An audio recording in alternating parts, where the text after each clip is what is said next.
All right, checking the chickens. What is up, everyone? All right, we're ready. We're maybe ready, possibly ready. Hey.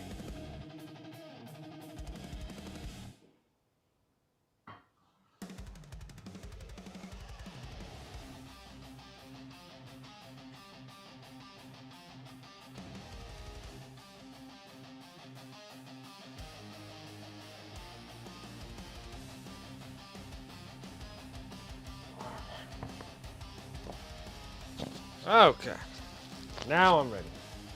Now I'm ready. What's up, everyone? My name is Brent. Welcome to Wicked Minis. How's everyone doing today?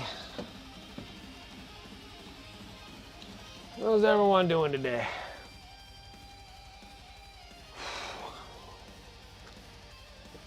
All right, let's get started. Maybe I need a paper.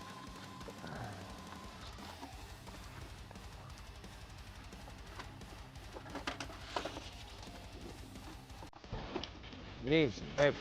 Ooh, that is loud. What did I do? There we go. All right. What's up? What's up? Hello, hello. What's up, Devon?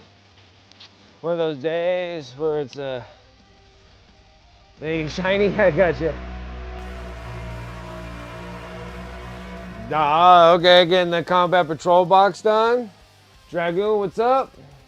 Rosie, how's it going? Smoke Eater, what's up? I am here. We are doing things. We're working on Kritza, the Rat Prince. Looks pretty good. We need to get to the other things on this model, but before that, let me go and get my palette reset. I've been like busy, man, just been running around. I don't know how I did this while I was working. What's up, Sarah Elizabeth? How you doing? Anyways, I sit there and I'm like, well, I'm working today, and I was like, oh my god, I was working yesterday, and I'm like super tired, and then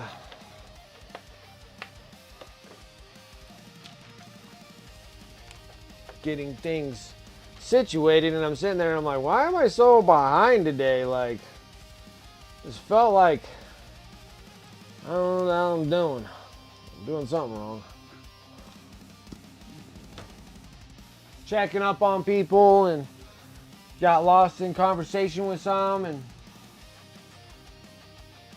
trying to collect all my Microsoft points, because you guys know about me and my Microsoft points. I need to have them. Need my Microsoft points. All that wasted amount of time on Microsoft points. And Devon build. You're like, I'm doing good watching Devon build all my miniatures. That's nice. That's nice. Very nice. That's hilarious. So yeah,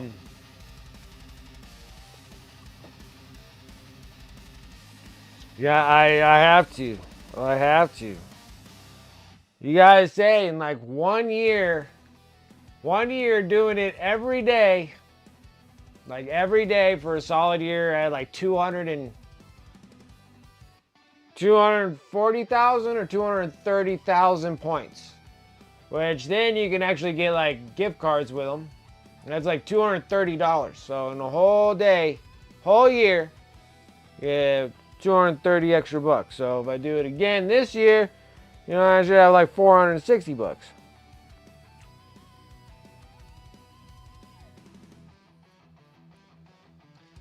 And then that'll help out down the road whenever I need it, because they're lifetime points, so you have them forever. So it's not like they expire or go bad. But yeah, got that kind of stuff. Then I'll show you guys here in a minute. I was we need to work on the base of this model, and I just casted the resin 3 hours ago, 2.5 hours ago. It's hard now, so it's ready to go. So we're gonna have to cut a piece of that out to put it on the base for this model here, because I didn't want to tear up one of my terrain pieces, one of my GW terrain pieces. So instead, I just press molded it and I casted it. And then I had to like work with like resin casting. It's been a while since I've messed around with it.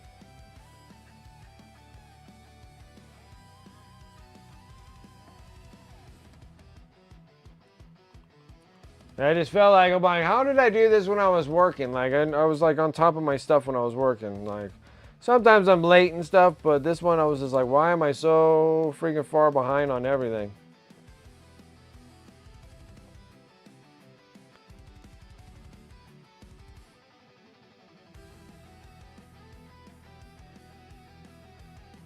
Almost. There we go. Collecting all my points.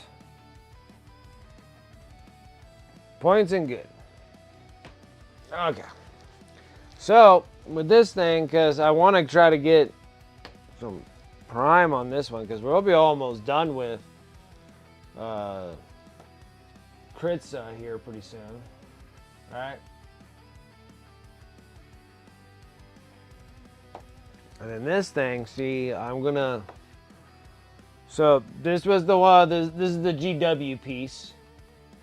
That's the shelving of the first floor of the like ruins. Okay. And then so I press molded it, and then I resin casted this.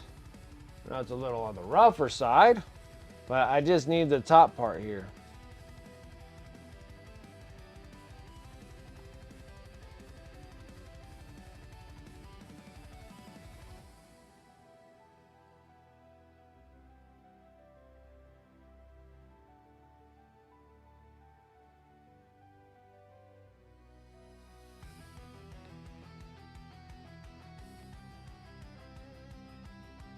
Okay.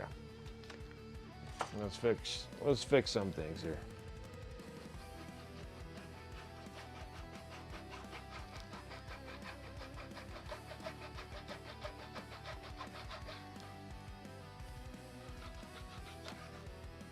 Stop. Down. Cut this part off too.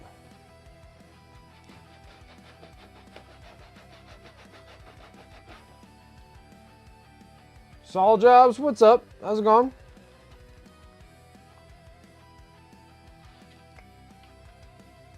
How are you doing?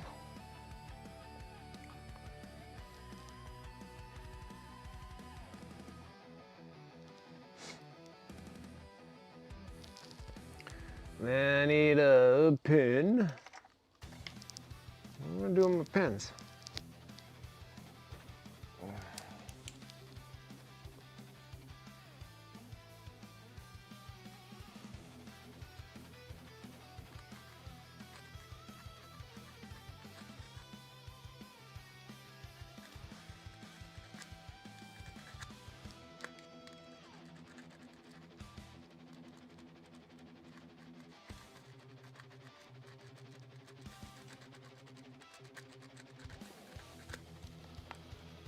That's what we needed.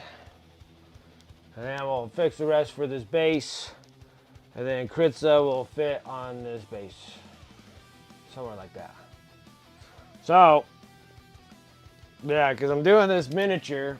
We're giving it a little diorama base. So this is the miniature we're working on. Still have to finish up, you know, some of the bits and pieces here. And then this one here gonna go on this base. We're gonna have to prime it all and get it all ready and stuff, but he's supposed to sit like that. But I wanted him to sit on something, so we're gonna sit on top of this. But now I gotta cut it.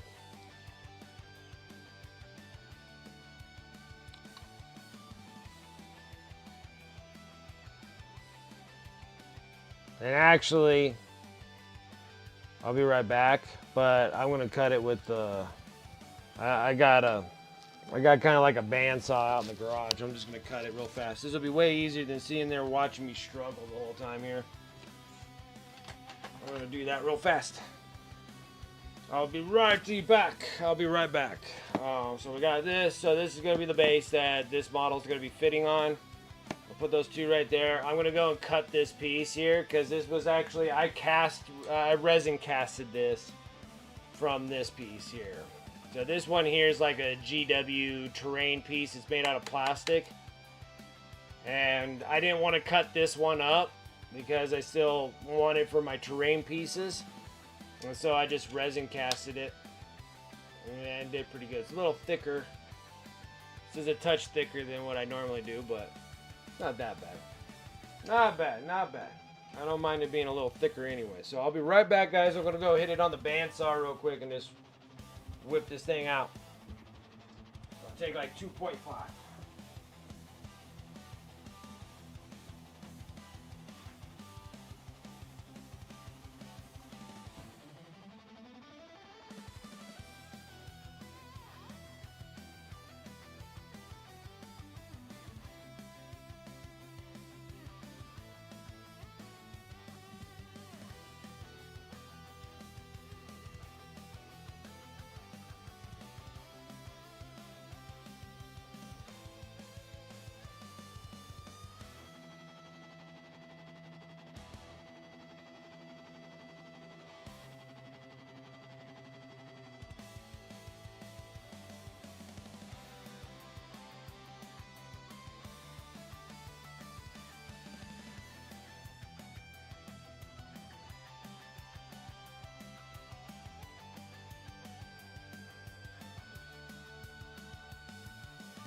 Alright.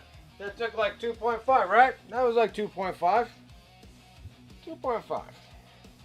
Yeah, cut it all out of there. Cut it right out of this thing. Sat there and just like, whop, took it out. This should fit. Okay. No? Pretty nice, pretty nice. Okay.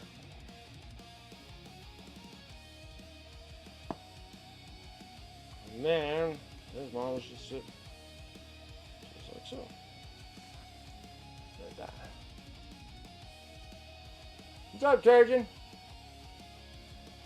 Okay, I didn't totally suck for y'all. It was not bad, not bad. I guess some weather's starting to come our way, so I don't know if it's going to start raining or whatever.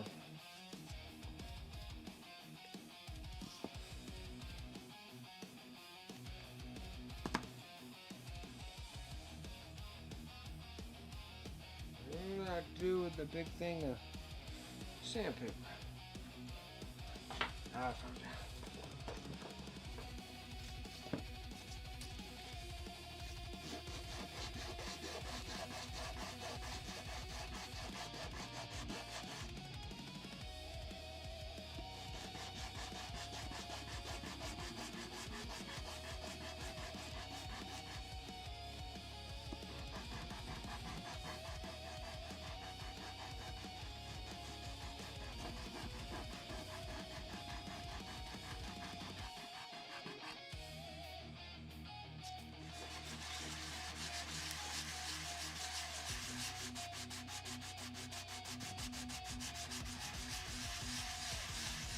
Bolter thrower, good evening. How's it going?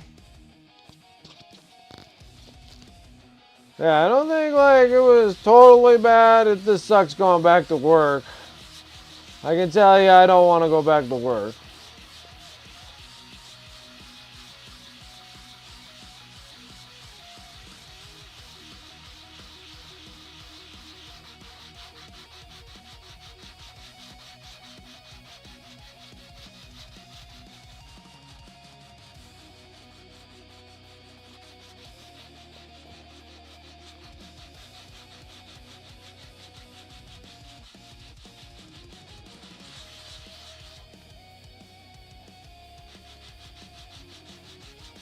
Stuff sand's pretty nice.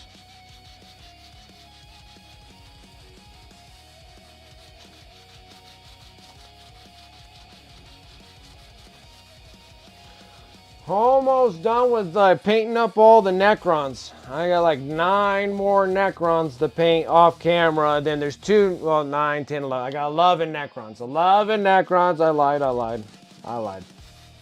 So I got 11 Necrons.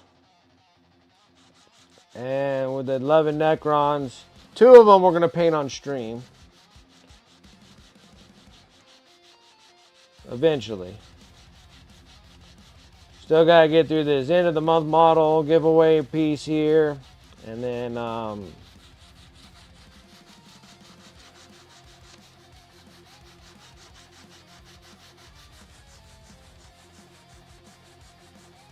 didn't it turn out pretty good? Yeah, because I casted it out of the other one. I thought it looked exactly the same. I think it casted really well. So,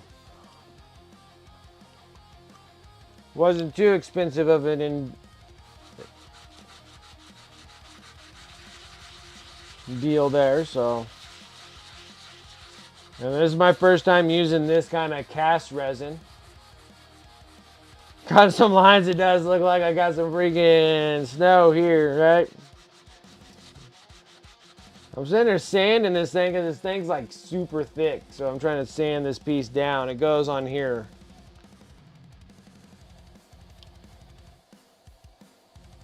Yeah, I don't know. I think this will probably do even more damage than actually playing around with snow. Telling you.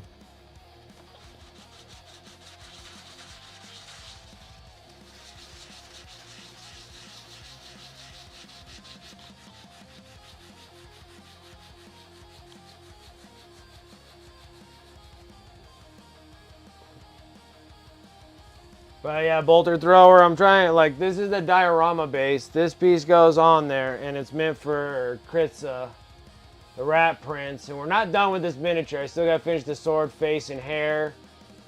And the flesh, flesh, hair, sword, dealio. But most of the rest of this thing is practically done. It's a pretty cool looking miniature. Anyways. So it's going to go on this thing, but I made this thing a little too thick.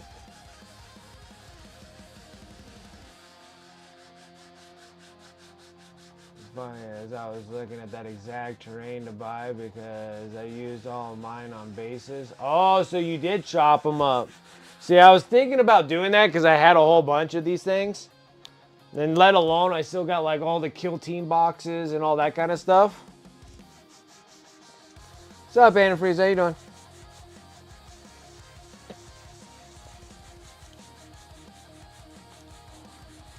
And then I was like, do I want to cut up my freaking terrain pieces? And I was like, nah, I'm good. I'm just going to do this. I learned this from, shoot, who did it?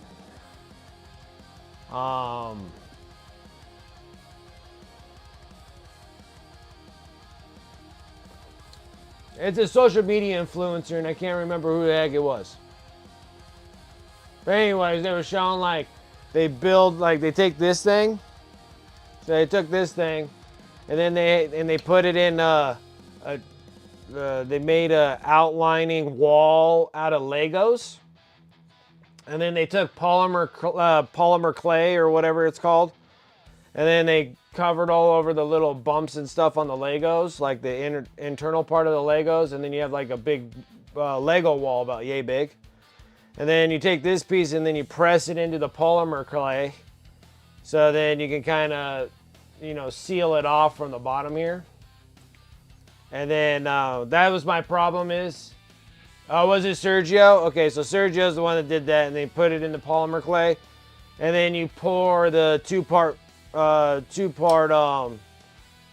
silicone that I did, and then I just poured it all on there, and then on top of this, and then I just break off all the walls, and then you just peel it off, and because the bottom here doesn't keep the texture here, but you can keep the texture if you want. But, and then I don't have any texture on this one, but I just wanted the top pieces so I can chop them up and put them on my bases.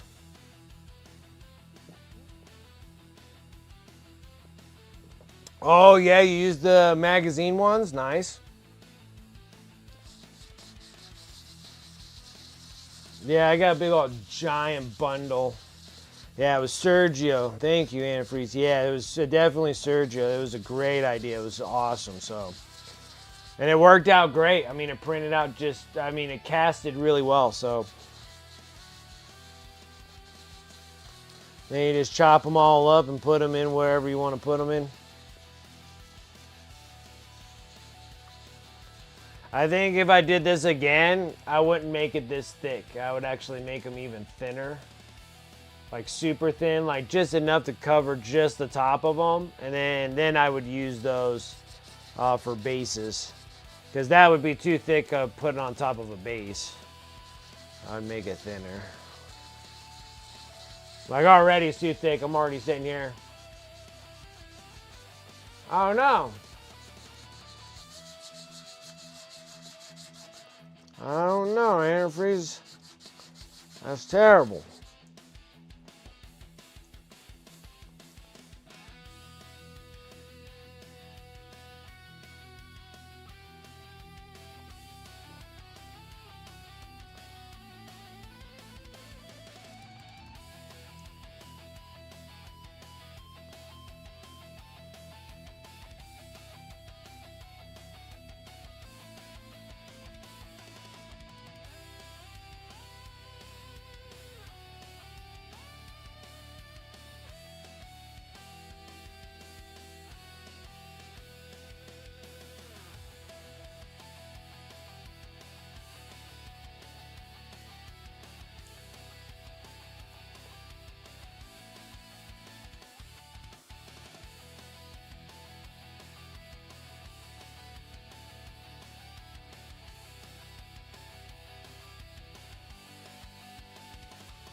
I squeezed them with my legs.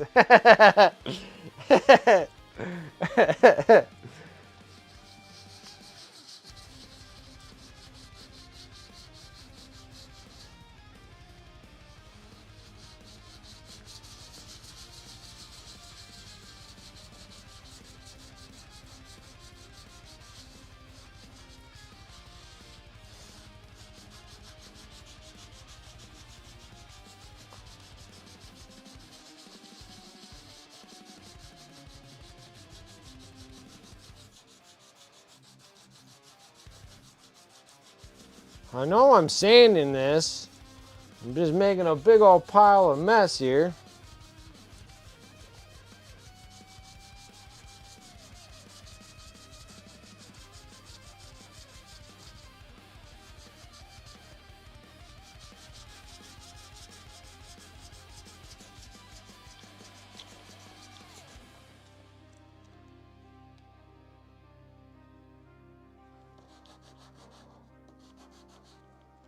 see.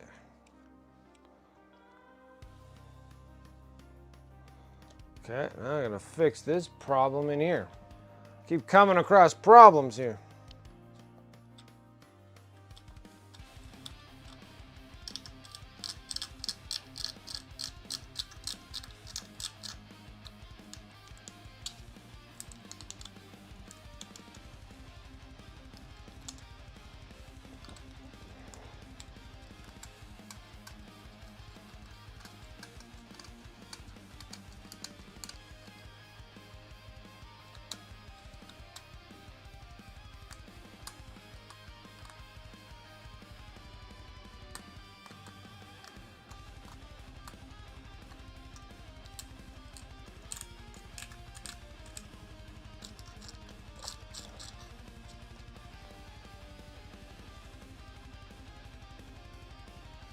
Fits a little smoother.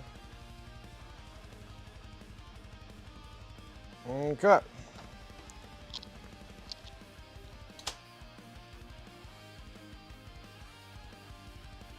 Oh yeah. Almost looks like a good time. That's what that looks like.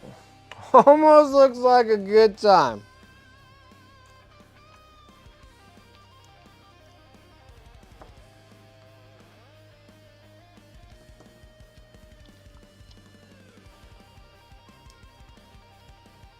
Yeah, it looks like a big old pile of something.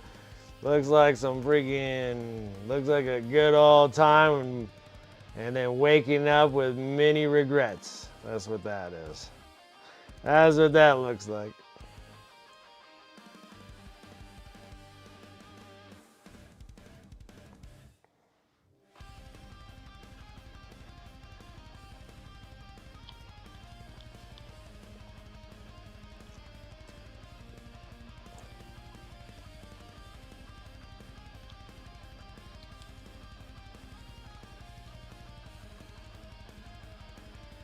Yeah, no problem. No problem.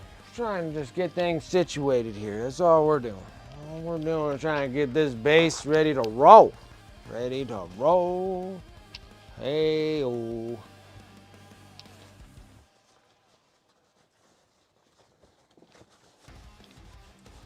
Supervised win the RTT last weekend. That is freaking awesome, dude. My first ever top spot, first tournament I've ever done where I got good matchups the whole way. Custodies were my bane, but I had some good breaks with the list and how they played. Allowed me to take a squad out before calling WOG and going after 2-3 squads on WOG turn. Last game into the Demons, I thought for sure I would lose as he is one of the OP players around, but I kept him off my primary for the first 3 rounds. That's freaking awesome, dude. Going into the bottom of 4th, we just talked it out as I had a 30-plus lead, and there was no way for him to take it from me. All right, I'm like, yeah, just killed it with the orcs, man. That is just fantastic. I was like, congratulations, dude. Some mighty fine playing there. Mighty fine playing.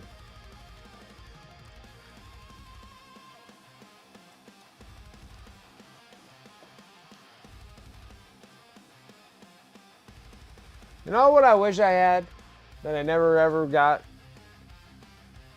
Some standing sticks. I think I have 0 sanding sticks. It's so nice because then I can just sit there and shave this one a little bit thinner.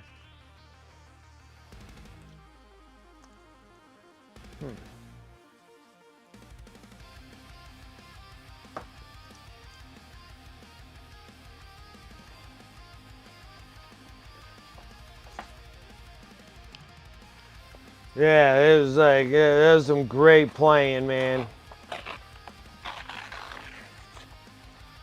The dice gods blessed you, especially with all that freaking nonsense with orcs.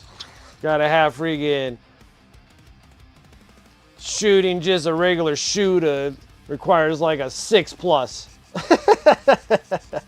So you did really good, man. Congratulations on that one. That was Great feeling, because you're like actually playing with like a different army and stuff, so you're not playing with your Chaos Knights, you know?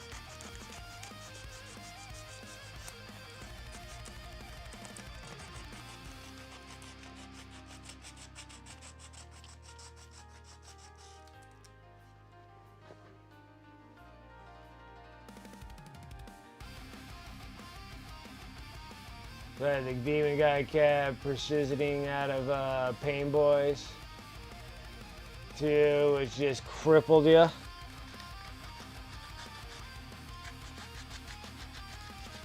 But he did well.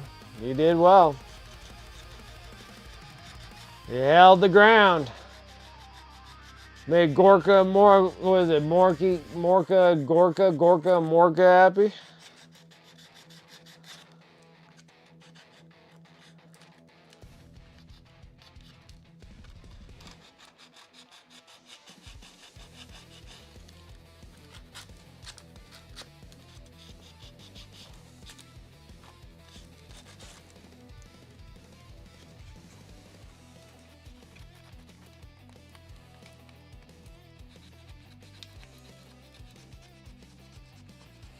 Just Mork and Gork. Mork and Gork. You made him proud. Did good. That was awesome, man. That was awesome.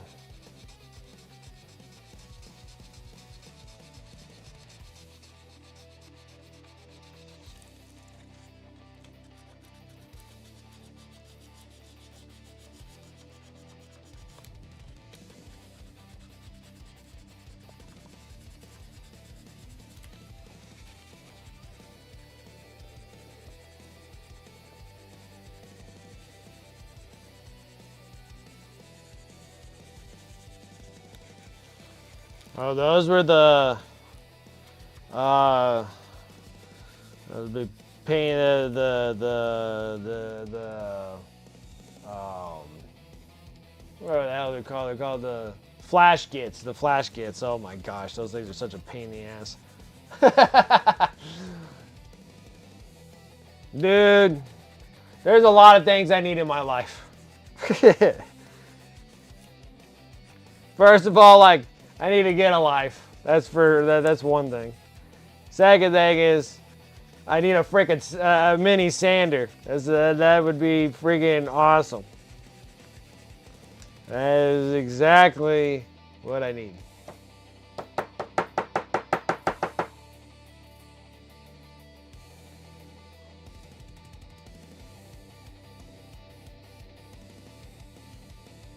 Oh, no gets, it's just the green tide? I just had 2 boxes of knobs show up today. Yeah. A nail drill? A nail drill. I will invest, because this is kind of a pain in the butt.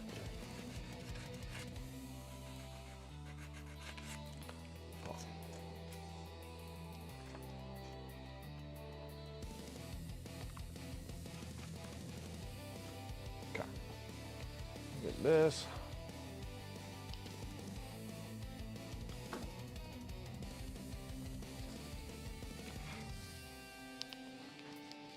Okay. Now, this looks relatively good, I think. It needs to be primed.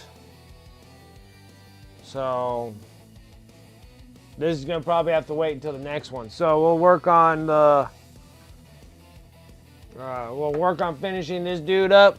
If the dude gets finished up within time, we'll start working on the commission piece, and then the next stream, I'll work on finishing the base up, which shouldn't take very long, and then we'll get then back into the commissions again with the Emperor's Children. And this is gonna be fun and exciting with the Emperor's Children, because I got to come up with all the designs and color schemes, all the fun stuff. All this fun stuff. Okay.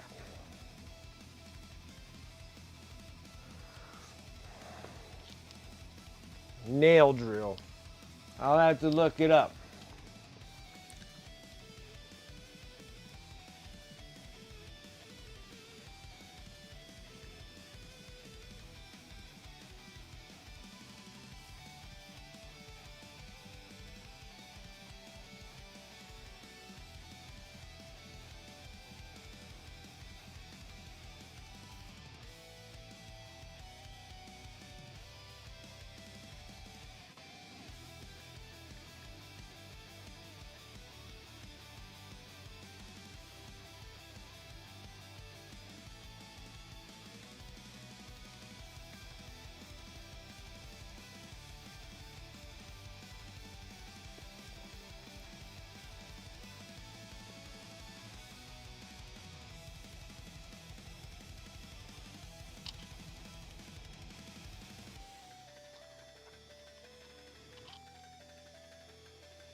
Okay. I'm totally sold. Like you have me sold on it because I'm tired of doing what I'm doing. And then I have like all these wounds all over my hands from sanding and stabbing myself and everything else. Let's see here. Devon, Sarah Elizabeth has her first infantry unit for Emperor's Children. There we go. Starting it up. Starting it up. That is awesome. All right. I'm going to zoom in a little bit on this. Oh, God.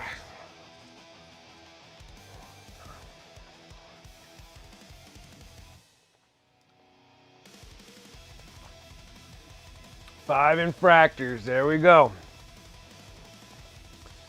And a demon prince. So you got 5 infractors and a demon prince.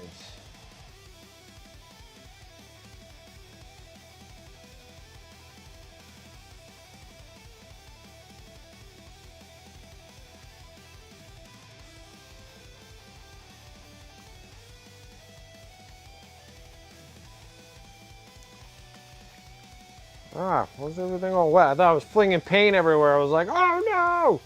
Nope, we're good. We good.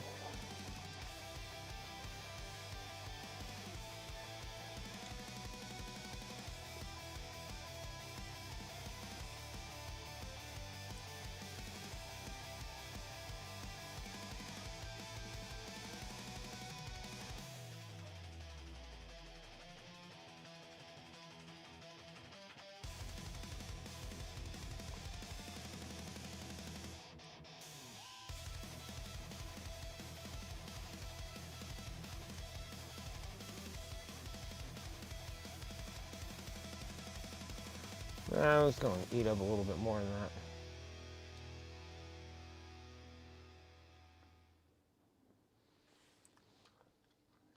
That definitely looks better. Definitely looks better. 5 per tormentors next. That sounds like a plan.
Okay.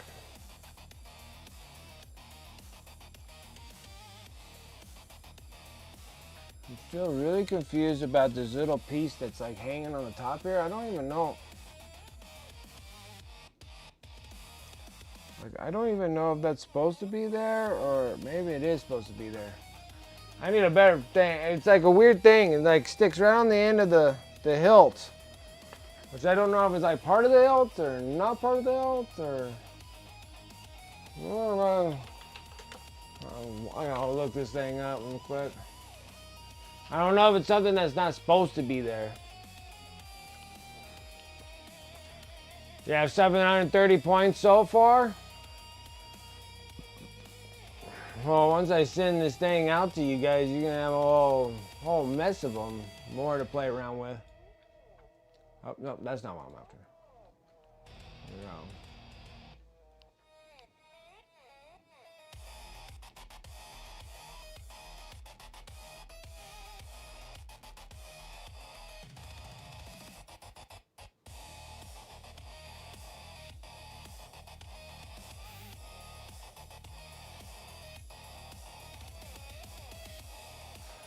Ah, there he is.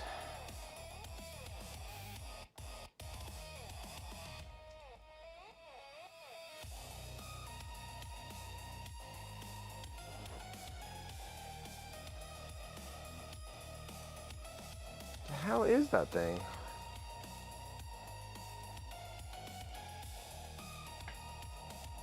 Guys, maybe it's supposed to be part of the hilt, guys. Oh, screwed that up. Alright, let's go and start fixing things. Yeah, they're gonna be really neat. I'm excited about doing them myself. Then it kind of fixes that little itch that I had for doing Emperor's Children. So it worked out really good because I'm like, wanted to paint some Emperor's Children. Not really having an army of them, but wanted to paint some. So it worked out good. So this is gonna work out great.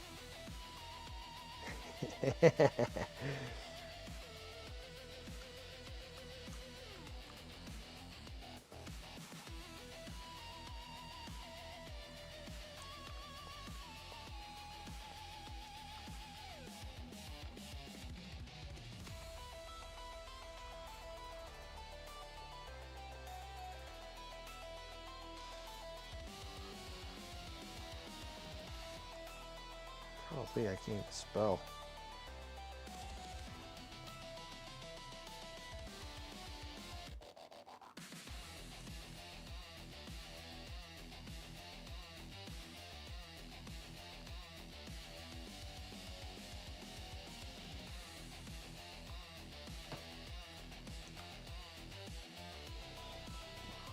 Yeah, I'm gonna be really excited working on, when we get the fulcrum. I'm gonna sit there and gonna start doing majority of the things on the demon prints first.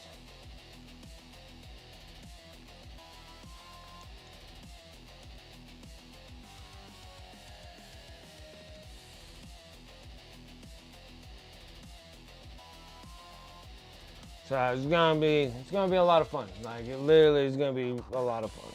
Especially like two pieces like that, like a demon prince and then fulcrum. And then fulcrum's gonna be its own little nightmare itself, just because I have to. They're Primarchs, so when it comes to Primarchs, I really got to put my time in it,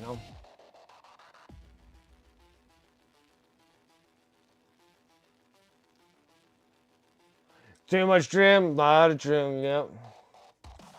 A lot of trim. I can say the same thing about orcs. Too many freaking patchy hole pants. Like, man, I'm tired of that. Now you think that you're just painting the upper body of them with green, then you find out that they got like a hole torn in their pants. And then you'll go through and you think you got all the pants done, and there's just like a half a dozen freaking patches on their butt cheeks and stuff. You're like, come on, man. And of course, they need to be like plaid. You gotta put all plaid patches on them. So that's just what it feels like for orcs, you know?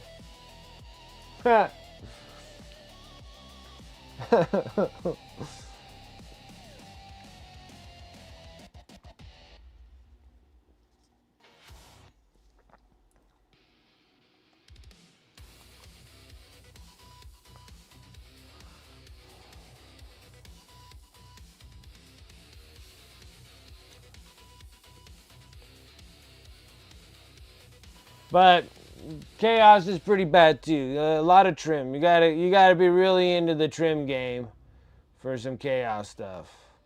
Like there's a lot of trim. But like again, it's really cool when they're done because it's like, yeah, look at these things.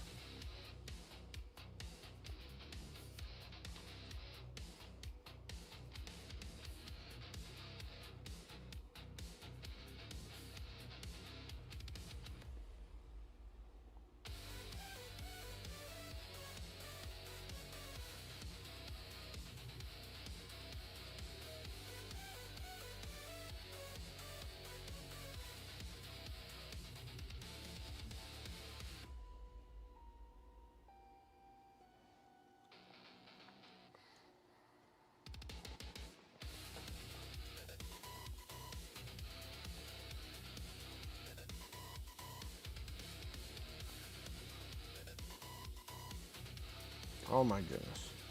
Way too much moisture. Trying to figure out what I want to do here.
Man, I am tired of freaking getting the freaking hot iron poker from GW every weekend.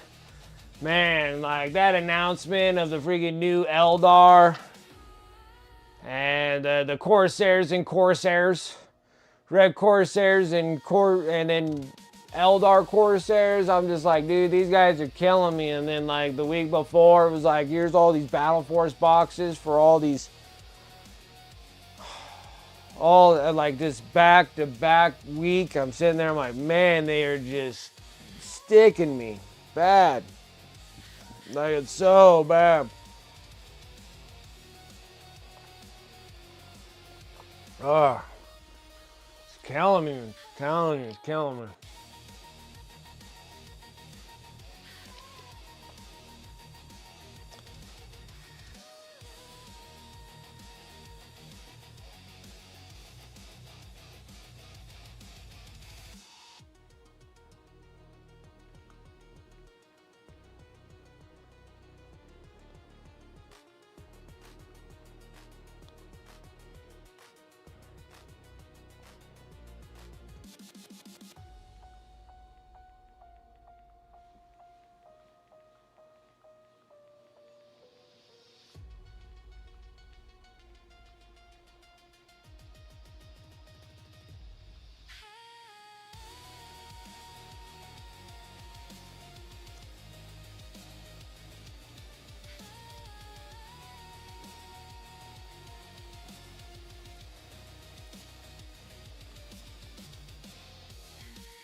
Leaks, mind you, but yeah, gonna be buying one of those. Because they're apparently a new Pain Boy model. Oh. I can see that. I mean, you gotta say, like, I'm like, in my mind, I'm thinking, Pain Boy, hopefully they redo all the, the trucks. Make them, like, paintable. Like I'm saying, like make them a little bit more paintable would be nice. Not so like, hey, we're just gonna crunch everything in the front here.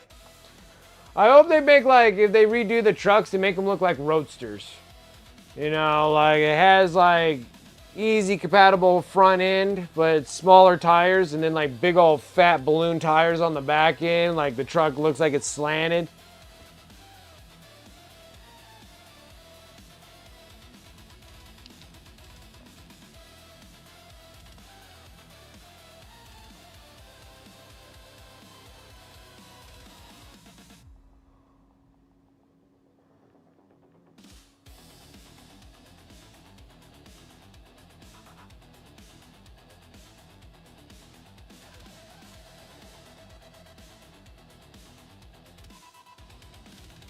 Peerless Bladesman Detachment has some interesting tricks. I bet. Yeah, because I'm thinking like Paint Boy, new trucks. I think new knobs. I think they'll probably do new knobs and mecha knobs and I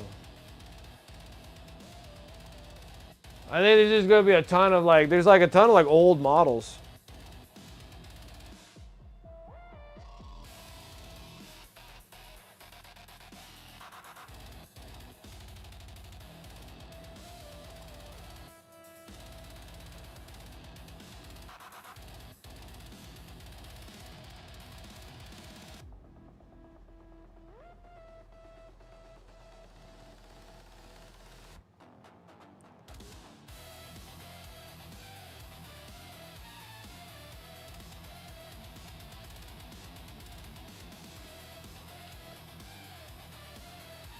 Demon Prince enhancement that lets him heroic for free. When he finishes a charge move, he does mortal wounds. Nice. Oh, what's up, Francois? How you doing? It's been a minute. Hopefully everything's going well with you.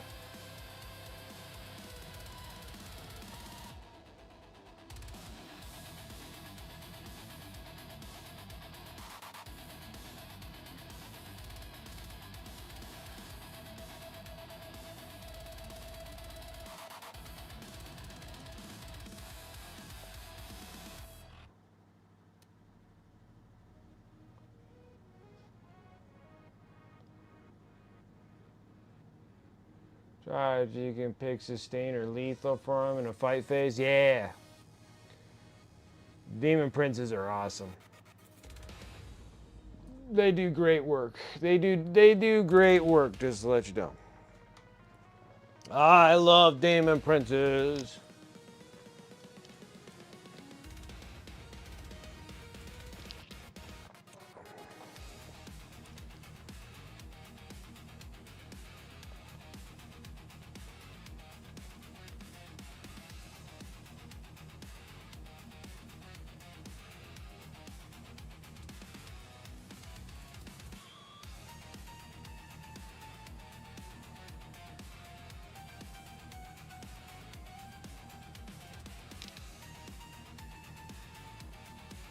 You're doing pretty good there. That's good to hear.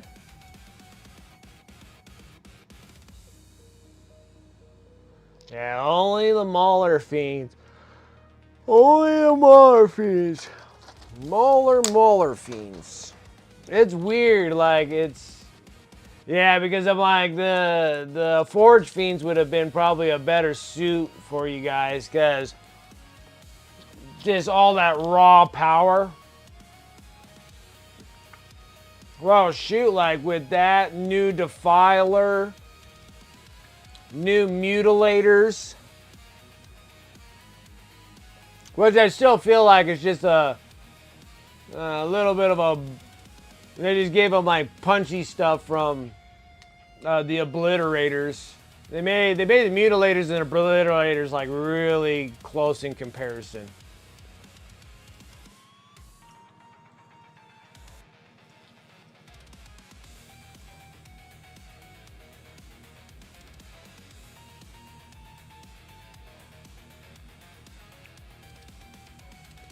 Yeah, the new Defiler would be freaking awesome. I think the thing now, like, it took me a while to start like liking it, because it looks like the Defiler is going to be a little bit smaller than the big massive like big spider leg Defiler.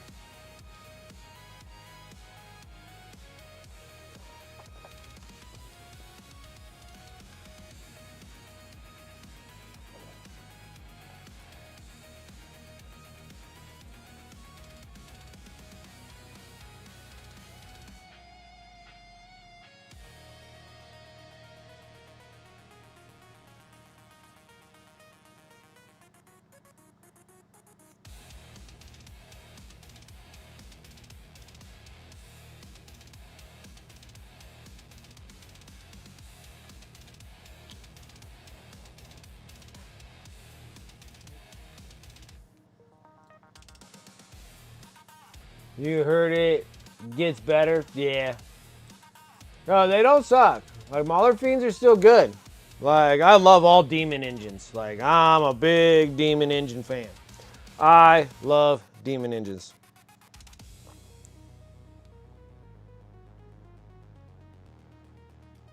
I love them. All right, now we got to do...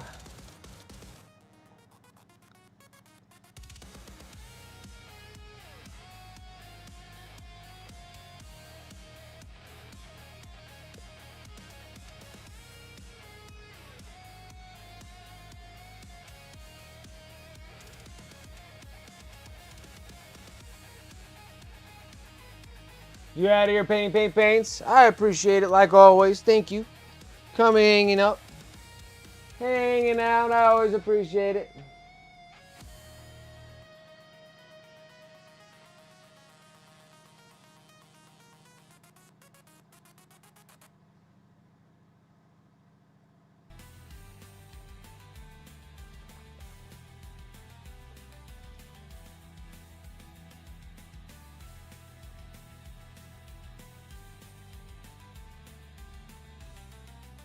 FAQ on the court of the Phoenicians in regards to the Demon Prince with wings and strats. I'm not sure.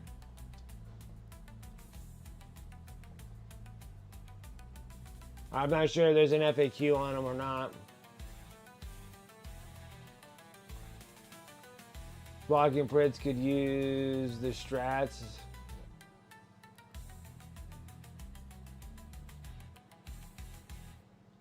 Kind of weird that it would have to be like just the walking one without the wings. Only the ones with the wings get that.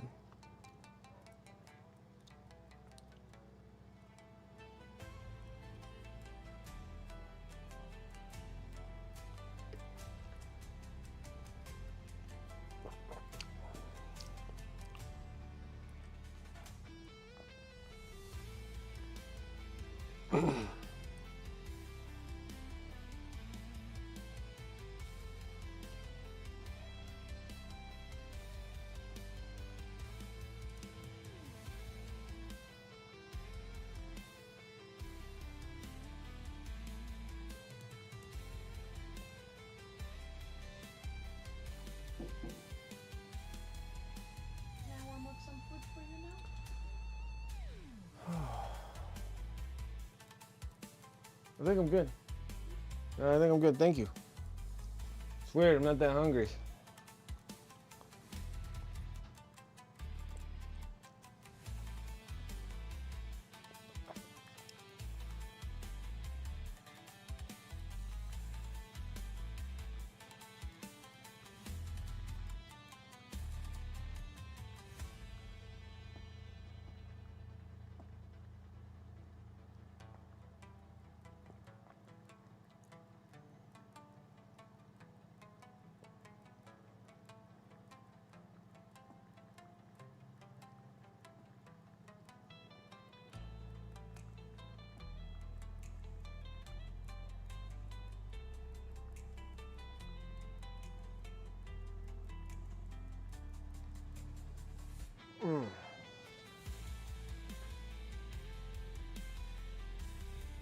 Okay, so they added the demon to the Demon Prince with wings. Okay, all right, that would fix it. Fixing issues here, fixing issues. All right, we got to do something about his stinking face. Let's do something about his face. We're definitely gonna need some pale skin because he is dead. I'm sure. Yeah, what's going on?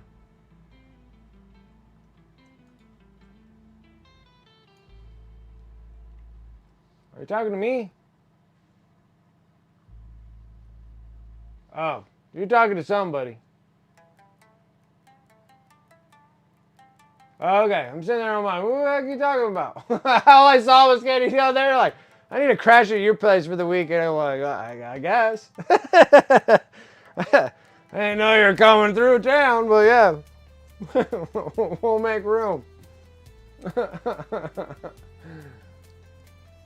We'll make room. Some way or another. Alright, so I'm going to need some pale skin. Oh, heck no, that's not going to work. We're going to have to mix this even better.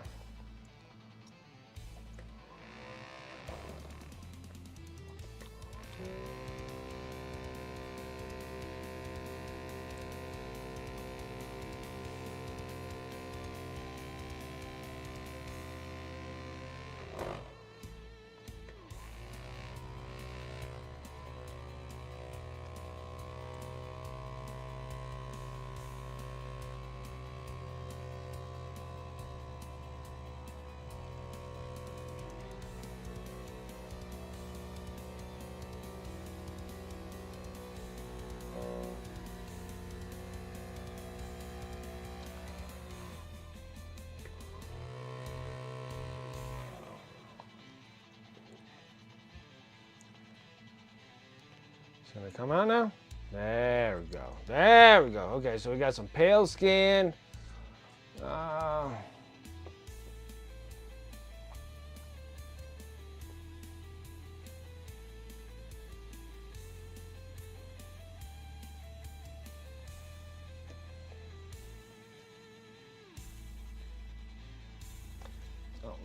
this thing. Then I'm gonna need some form. I'm gonna do basic flesh. And then we're gonna have to mix it with something dying. So I think we're gonna do maybe blue. Maybe blue, a little blue.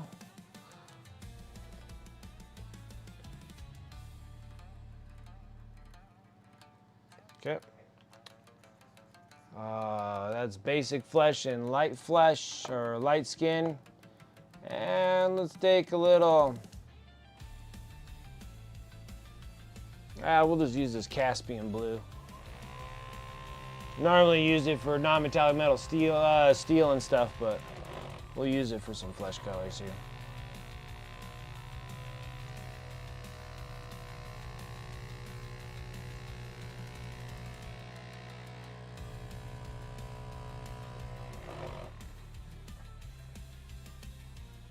Necrogoblicon would be cool. Hanabe.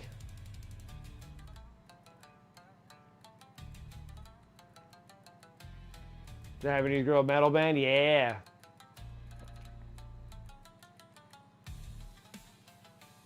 Hardware Electronic, what a show.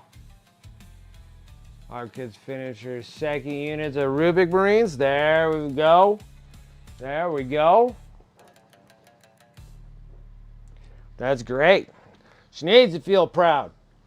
Get those things built.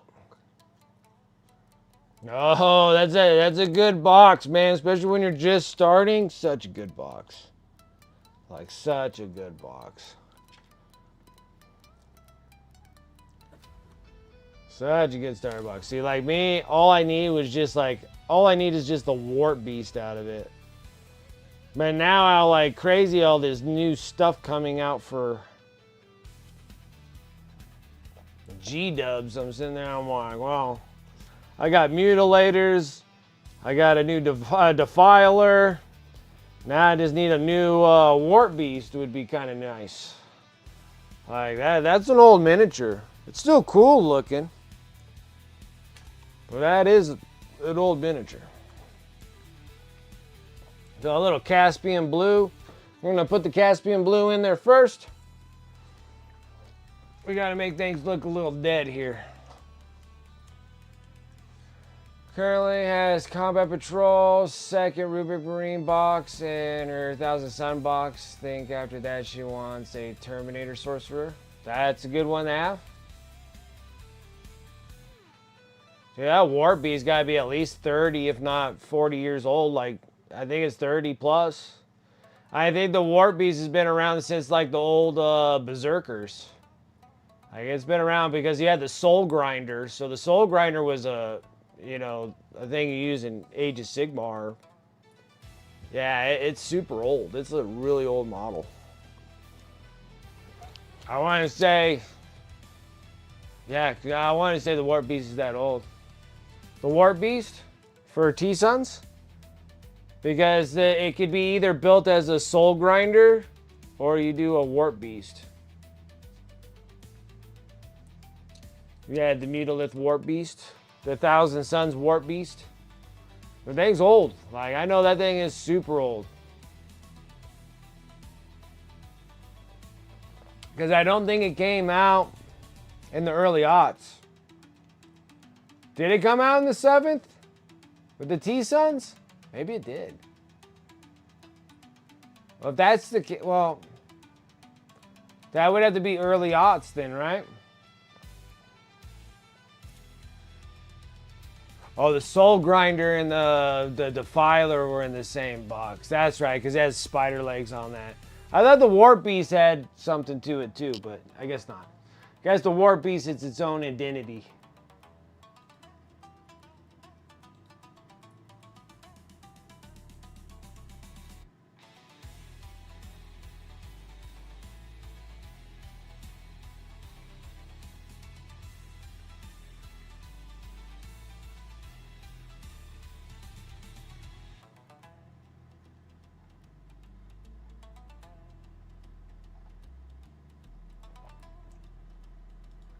Warp Beast. So that came out in 7th, huh?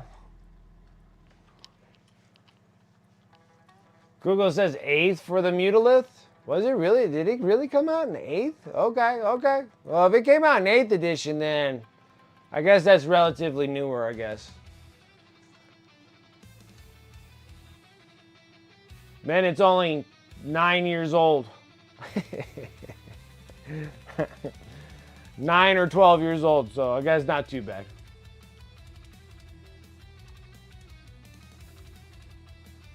$40K 2013 for Warhammer Fantasy.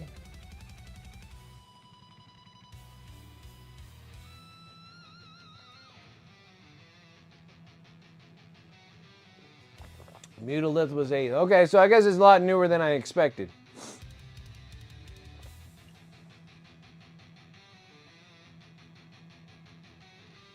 Yeah, I know. Like, well, now they're doing like that new Venom that you can change it into 2 things. I mean, that Venom is like 30 years old. Like, that thing's super old.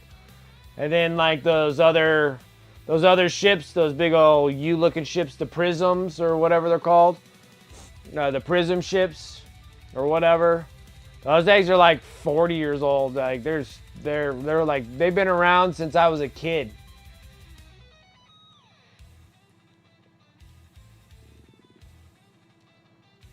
Yeah, I know. It's just like 10 years. It's like 13 years or whatever. Like 10 years, 12 years. Like it's getting old. It still holds up though. The Warp Beast still looks cool.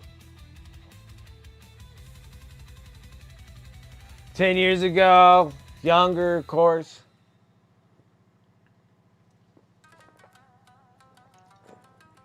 You can do a lot more. Always. Alright, let's get this Caspian blue and put it all over the flesh. Cold Dead Vampire.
Ooh, I got sneezes coming. I feel like I have a whole row of them.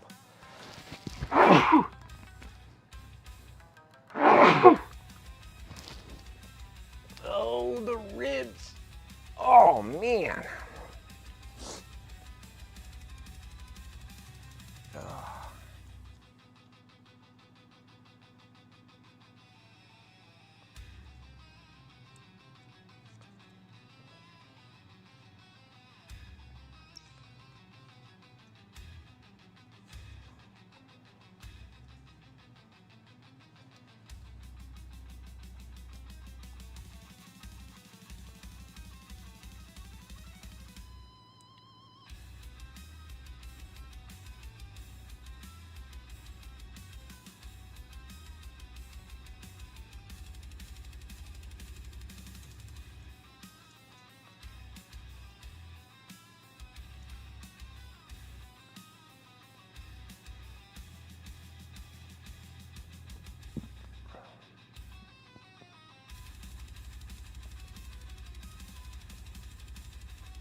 He's so blue.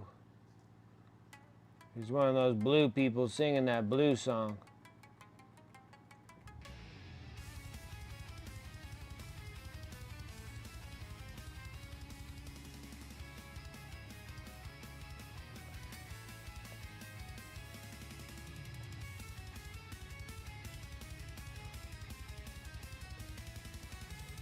Shit, blue.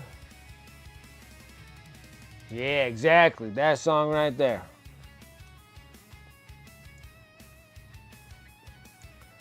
Actually, you know what? That should be the song for Ultramarines.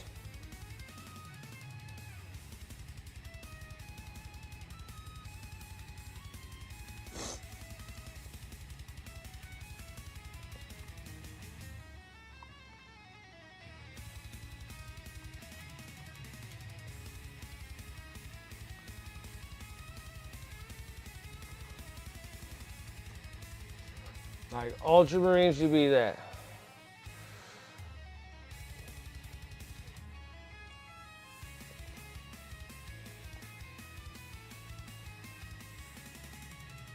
Brother!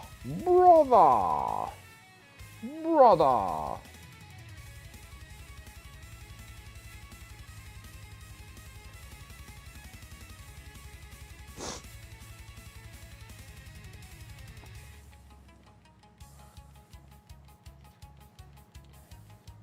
Their arrival music is Welcome to the Jungle. I guess so, yeah. Because I mean, that would partake in the Emperor's Children. That would be the song for it. I think I did Down with the Sickness. I made that a command. I think that does work. I can't remember. I don't know what I put it under. Did I put it under Morty?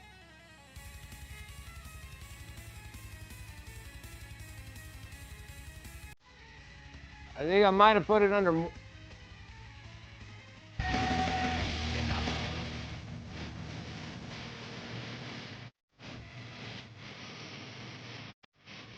I did it.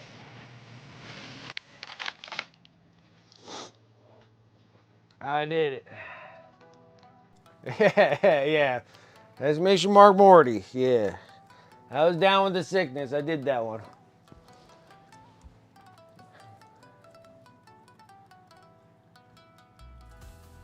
Yeah, I did. I had to do Dragoons. And then when I did Dragoons, I did, felt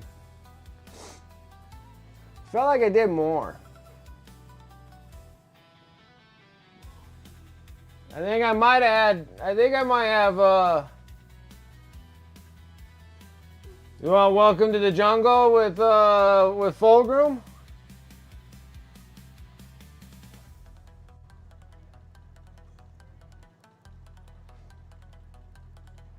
What's up, Chaotic? How you doing? Good evening to you. Okay. All right. Well, I gotta write that down because I don't know. My life has just been like a mess of freaking stupid busy. All right. So we need exclamation mark Fulgrim. And then that'll be... Welcome to the Jungle. Yep. I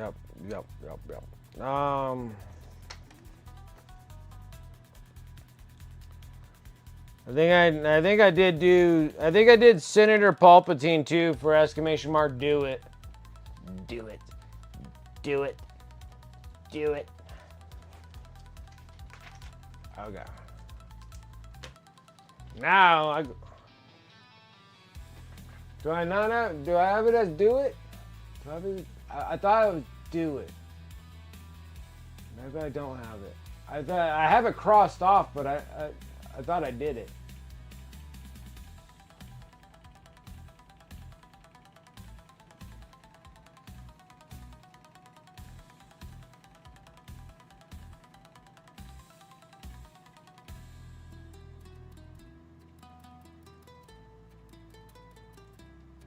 Do I not have...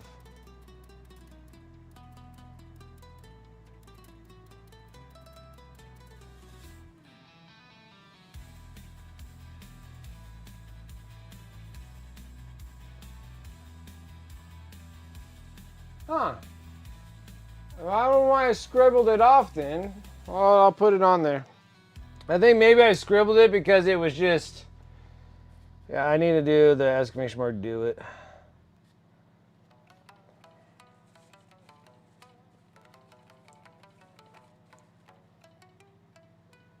And then I think I need to do the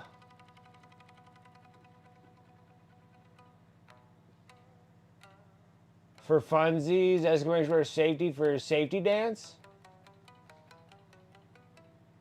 Why am I not familiar? What are we talking about? Safety dance? What's a safety dance? Exclamation mark fulcrum, exclamation mark do it. Exclamation mark, I was thinking of something. Like the video was interesting. Okay, I'm gonna have to look into that one. Fulcrum, exclamation mark do it. Oh, I need a new exclamation mark. I need a new exclamation mark wow because I gave wow to another Rosie back in the day. Because she always act like an anime character all the time when she always talked on the stream. When she chatted on the stream, I had to give her the wow. Oh, okay, the wow does still work. Okay, never mind. Never mind. Wow still works. I think I want to have like an R2-D2 where he like squeals. Does that make sense? Where he's like, does this little weird like whatever. Oh, I'll make it screwy with you guys. I think I'll do it like an exclamation mark wowie. Because I think that'll work pretty good. I've never heard the song Safety Dance. Men Without Hats. Okay. Oh, and then I got to think about what I want to do for Angron. I would have to pick that one.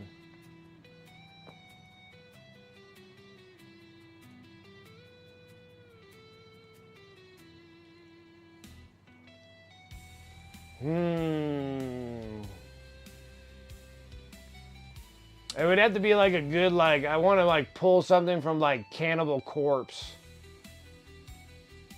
for like Angron.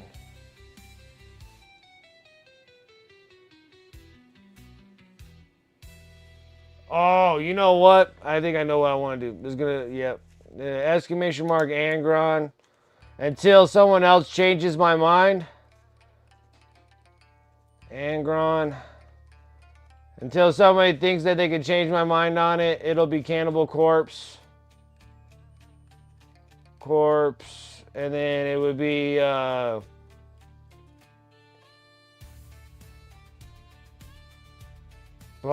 for more true metallic metal. Yeah, true metallic metal is nice too. I think I'm going to do Cannibal Corpse, I Come Blood.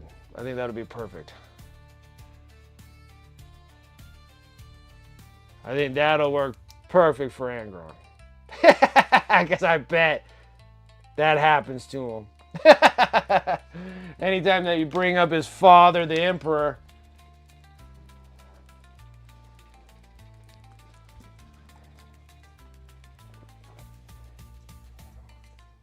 The demon looks good, man. Like I saw your whips, dude. They look good. It looks good.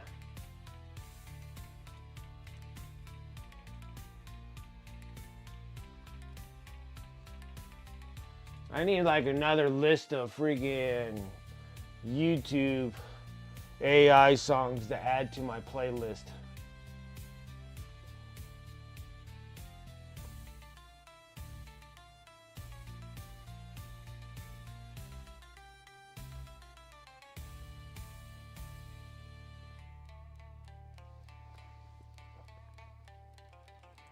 All right, I'm gonna take the blue. We're going to add basic flesh to it.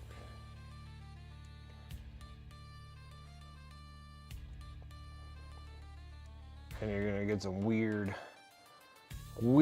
makeshift poopy paint. Just weird.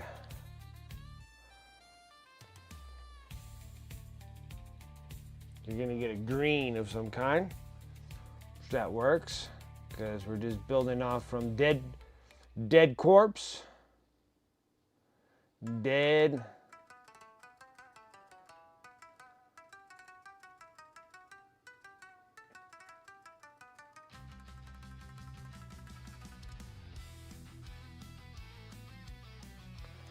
That's gonna be perfect.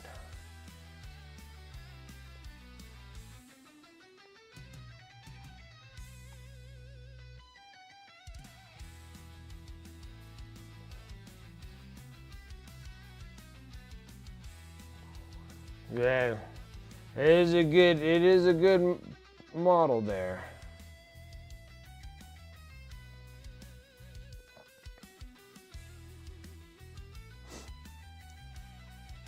Yeah, so it's like I made some changes on my my tribal things for my mini factory, and so I'm only keeping like I only have like 3 things now. I used to have a whole bunch, but I'm like I don't need all this stuff.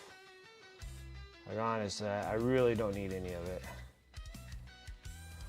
Well, I keep it because some things come out really nice. Like I do like the purchases of making my own plinths. Like making my own plinths is like huge. And then when I'm on my 3D thing, I just change the shape of them and stuff like that. That's how this one looks the way it does. Like I took one with a backdrop, shortened the backdrop, widened the bottom, shortened the height to it. I'm like getting to the point now where I'm like gonna start digging into that Nurgle box that I got and pull the harbinger of death or harbinger of death or whatever, and start working on getting him up and going a little bit. He is a really, really cool and intriguing piece to do. I'd like to actually have one of those, him, and I have like an idea exactly how I want to kind of display him. Might start working on that now and see where I get at, and then everything else is gonna try to look for like simpler, easier miniatures to kind of just play around with for Adepticon things. Not this year because I don't have.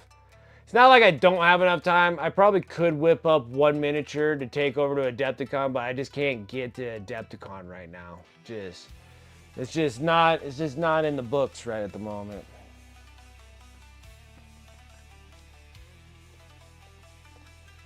So, and I love to do that Black Sun miniatures, that bust of the daughter's dragon, the dragon's daughter, the something or other of that sorts. I love to get back onto that. I was making all these cool things for it, and then I just kind of put it off to the side and just didn't get to it again. Need to get back into that again. It's gonna be super nice.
Yeah, the Rat Prince again, yeah.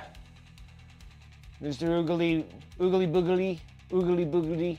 I always say it wrong, but yes, we're getting to the final steps of this guy, and then we're gonna be putting him on this base right here, and I just need to prime this thing, so I'll be working on that tomorrow, get it all primed, and then on Friday we'll start working on the base and getting that all colored up to where I want it, and then get this thing placed on there.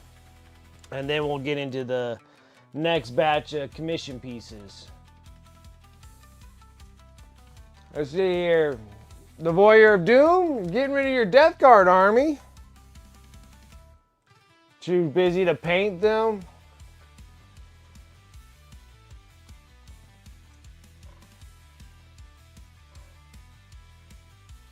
Oh man, you got some all sorts of kit bashes and stuff.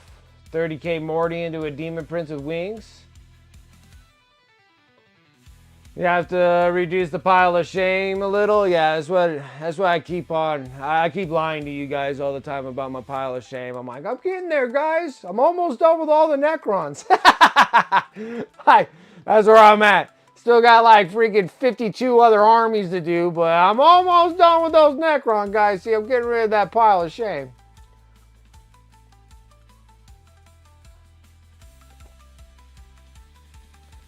I know. I'm right there too, Rosie. That new box of Eldar. Right after getting all the corn, the World Eater Battle Force box.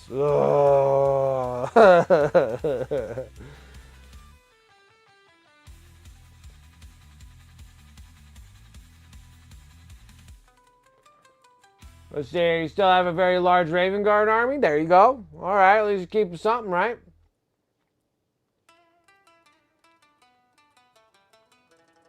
Just saying, you want some of my orcs? You just gotta let me know what orcs you want. I got freaking plenty of them, Dragoon, dude. It'll be all right, because I know I gotta get into painting them again. They do, like, even though I complain about orcs, they do sell extremely well, because no one wants to paint them. Like, they are a pain in the keister to paint them. So I can see why people buy them off of me pretty quickly. But it takes me a lot of time to paint them. Like way more time in orcs than Necrons, you know? Hardest to paint? Admechs and Sisters of Battle. See if there's anything else that I can see. Like I did this a long time ago. I placed all the models with like hardest to easiest. And I want to say like the hardest miniatures to paint because of size and how much detail are on them are the Sisters of Battle and then the Admechs. The Admechs and the Sisters of Battle are probably the hardest miniatures to paint. And then I would say possibly Guard. Guard's not too bad actually. I would have to probably drop Guard down a little bit, the Imperial Guard. Then it would be Gene Stealers. So I would think it would be like, I think Admechs, Sisters, Gene Stealers, and then you get into the Chaos. All Chaos. All that trim is tough on anybody. Like, all the trim. Like, all that trim. Yeah, I would go Chaos. Doesn't matter what Chaos it is. All Chaos.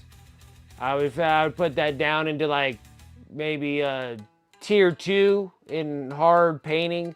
Like, top tier would be the ones I mentioned. The next tier would be your Chaos.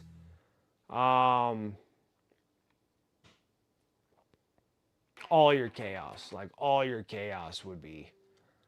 And then your bottom tiers, which would be your easiest tiers, I'd put Space Bros. Don't matter what Space Bros. Across all platforms, Space Bros are easy. Probably Imperial Guard is relatively easy. Necrons are like your easiest miniatures to paint are Necrons. I can burn through Necrons like crazy. Orcs will be up there too on my top 1 tier 2. I always forget about orcs. So yeah, it'd be Admechs, Sisters, Gene Stealer Cults, and Orcs. Just because orcs are so mismatched, there's no symmetry to orcs. One side's completely different than the other side, so that's why I always put those in factors when you're doing those. And then tier 2 be your all your chaos. There was another thing I wanted to put in there. Chaos, Eldar. Eldar difficult because of the size of them, but they're uniform, so that makes them a little easier. So I won't put them in tier 1. Eldar are not that hard to paint, but they do have some difficulty because of size. So I'd put those with Chaos, like Chaos, Eldar. And then you go to your easy ones, be like Tau, are relatively easy. The only thing that makes Tau hard is if you're doing the magnetizing, but that's building, not painting. Like painting wise, they're not that bad. So I feel like it's like the easiest Necrons, Tau, um, um, Knights. Knights are super easy to paint. They're really big, but they're real easy. Like they're not difficult to paint. Knights are really easy. So yeah, so those are like my top ones of difficulty would be those. Tyranids are super easy. I'd put them with Necrons. They're ridiculously easy. I don't see anything very difficult about Tyranids. Tyranids are really easy. You can make them difficult as much as you like, but the most base part of a Tyranid are really easy to paint. Dark Eldar, I'd put those with Chaos as well. I still don't think that they're that extremely difficult. They can be a pain because of size, just like Eldar. Like Eldar, Dark Eldar, and all your Chaos stuff is like difficult. And then all your other ones on the bottom tiers, Tyranids, Necrons. I believe that the Leagues of Votann would be really easy to paint as well. Your Knights, Custodes are super easy unless you're doing non-metallic metal on all of them. They're super easy. I'd put those on easy deal on there. I still haven't came across like a super hard Tyranid to paint. I painted a whole bunch of them. Right, like the Termagants, super easy. The Hormagaunts or whatever. All the Gaunts are really easy. Like Screamers, the Lictors, the Leapers, the Leapers. Like all of those are relatively easy on my thing. Like I don't think any of them are very difficult. They're easy to reach, easy to get to. I painted hundreds of them. They weren't that bad. Like they weren't that bad at all. So yeah. Don't know anything else that would be like real difficult in painting wise. Painting by, and most I ever spent on a kill team was an orc one. Yeah. Well, the orc one's like that orc kill team with all the commandos. Like, I painted those on stream many moons ago. And I tell you what, like, each one was specifically different than any other one. There were none of them that were of the same. Super easy.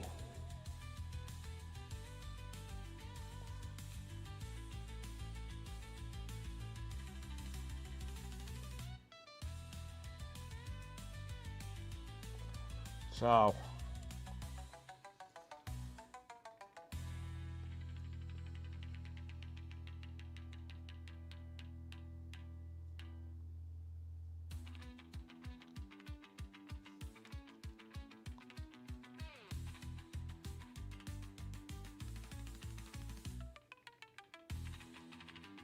very nice. I like partially dead zombies here.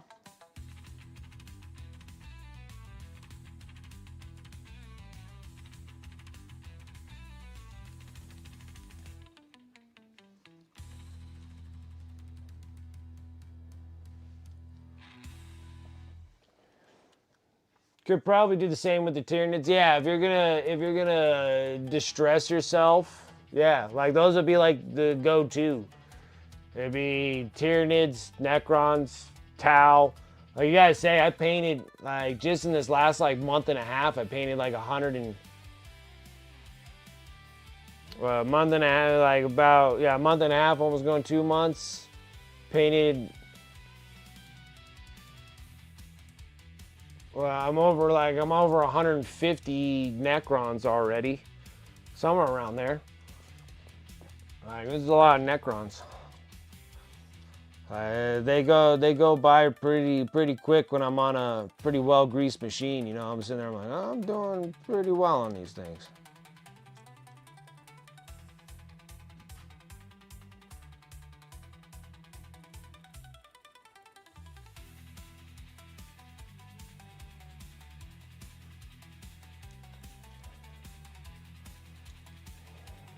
But then I also painted like freaking. I think I've pretty much almost touched everything. I don't think I've done any like Gene Stealer cults on stream. And like I did the Deathcore Kree guys kill team and stuff. Like I painted those on stream. I painted the Commandos on stream. I didn't think there was much difficulty with the DKOK guys. Yeah, it's just like all those kind of things. They're not terrible. The only time that I was really like cussing up a storm was like some of the Soul Blight Gravelord guys, like these dudes, and the sisters.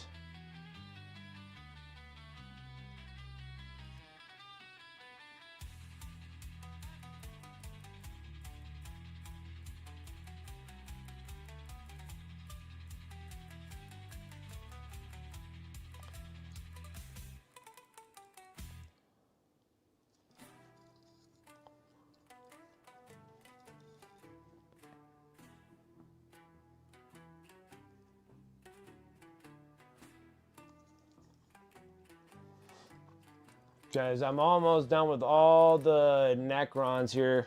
Only got like 11 more models to do. We're gonna paint 2 of them on stream.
gonna take some of this paint that I just did. We're gonna put that light pale skin.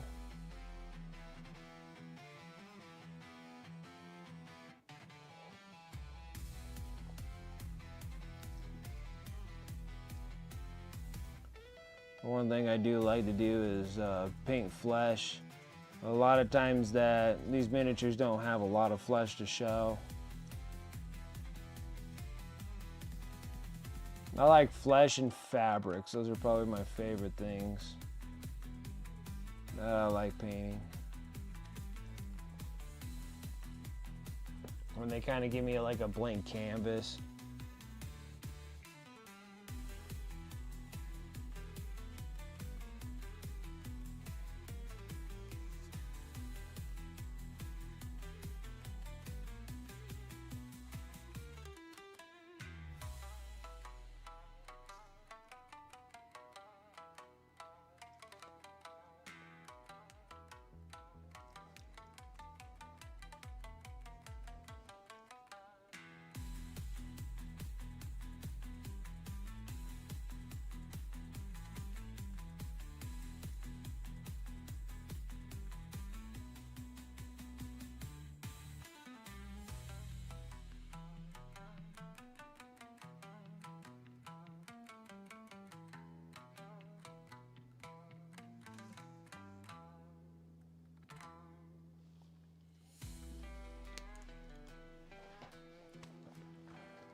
It'd be kind of cool to go and hang out with Marco Frassoni. I met him over at Adepticon a few years ago. 3 years or so ago. He's a cool cat to go and hang out with.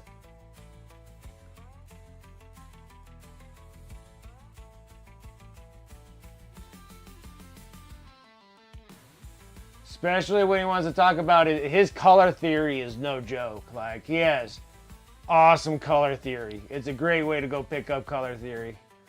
Underpainting techniques and advanced contrast paints. Like, his color theory is excellent. Today. Oh, and he's down there in Texas, huh?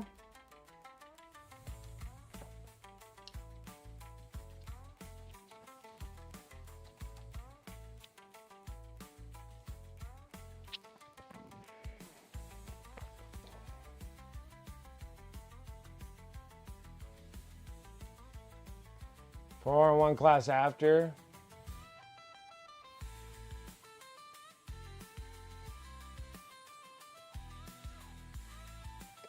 There's like 40 days to Adepticon, yeah, because Adepticon's at the end of March. So, we're getting close to the end of March, right? Yeah, taking a Marco class would be an awesome class to take. Like, Marco's color theory is off the chain. That's where I learned how to do the color theories of making my black the way I make them was all thanks to him. Like, he has excellent color theory. His color theory is excellent. That's something like really good to pick up.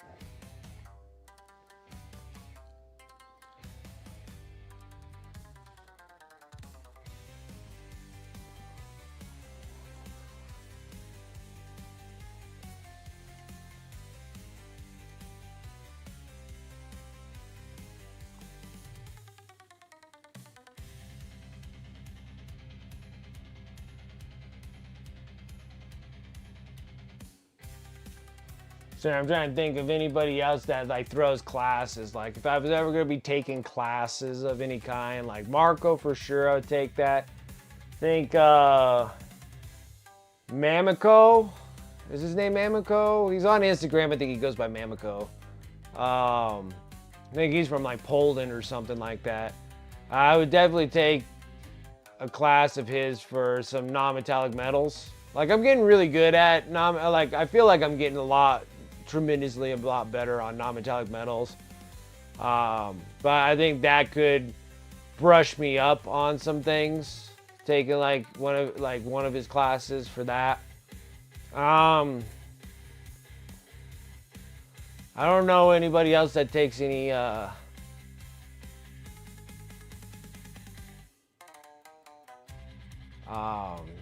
classes that I would want to take.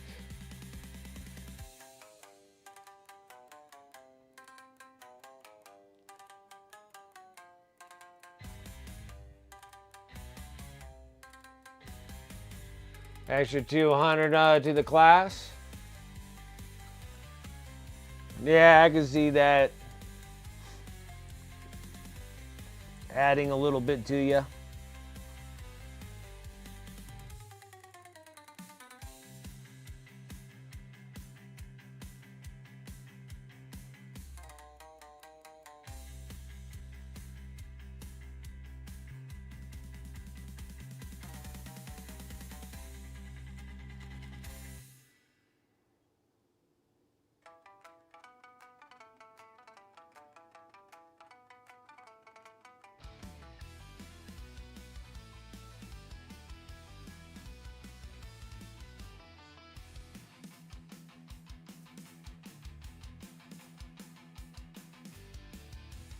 Yeah, it seems like there's a lot of people that have, I think there's like a vault down there in Vegas.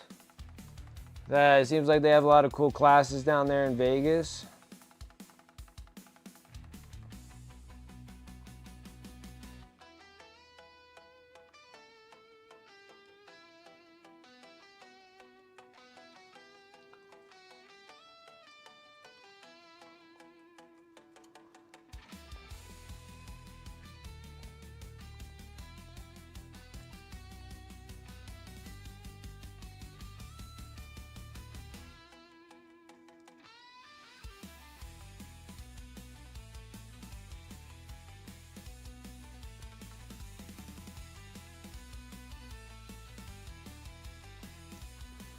Yeah, it's kind of crazy that Marco's down there in Houston. I wonder if he actually lives here in the States now. I wonder if he moved here.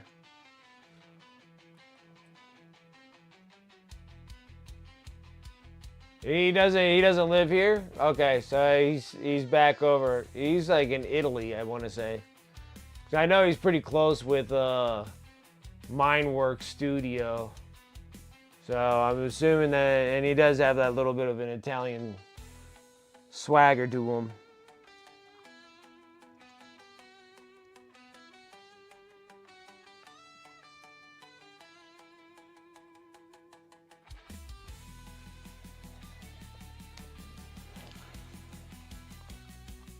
Yeah, but you gotta say, like you just said yourself, like $200 for a hotel stay. It just depends on what he's doing.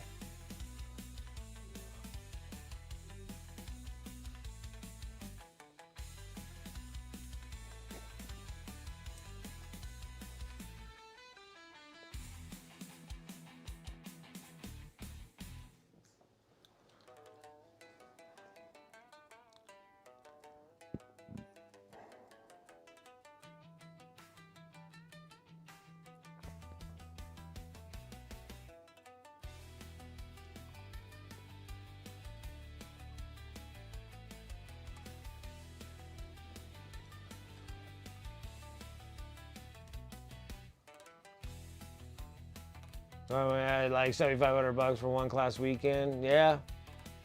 Honestly, not too bad. I don't know exactly how much the place is, the rent things, and then staying wise, and then how much you're really walking away from doing that.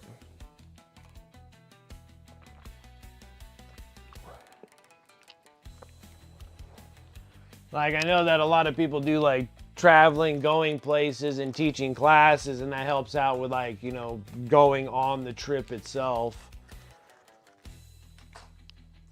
Help kind of pay for the trip and then have a little extra cash on you.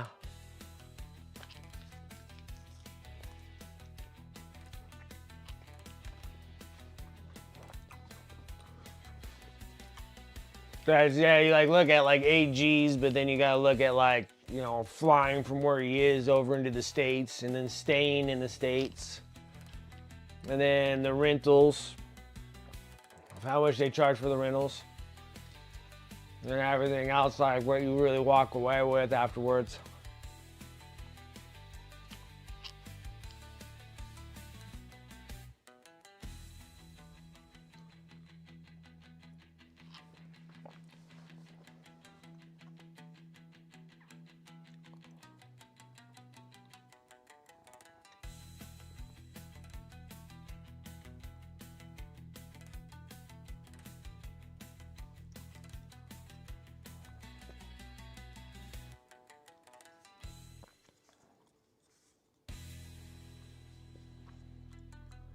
It's like I always thought about teaching classes, and then I always changed my mind. I'm like, I think I'd prefer to enjoy myself.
I know, that'd be pretty neat. It'd be really neat. It'd be really neat to actually take one of his classes. You'll learn so much from him.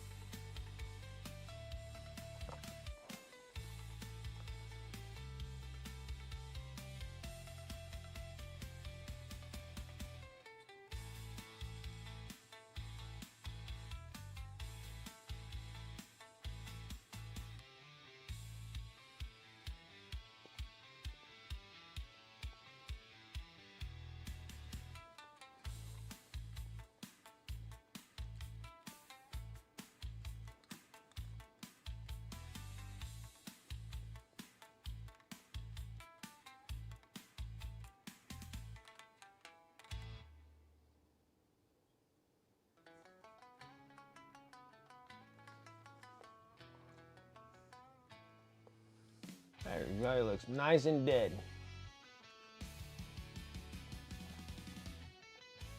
Yeah, I still don't think that's a half bad class to go take, especially if you're gonna go and try to understand his color theory. His color theory is freaking solid. And like, I picked up his color theory off of YouTube, but I think even him explaining it to me in person would be so much better than what I pick up off of his video.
I think like AC Miniatures is actually doing classes now over like a Adepticon.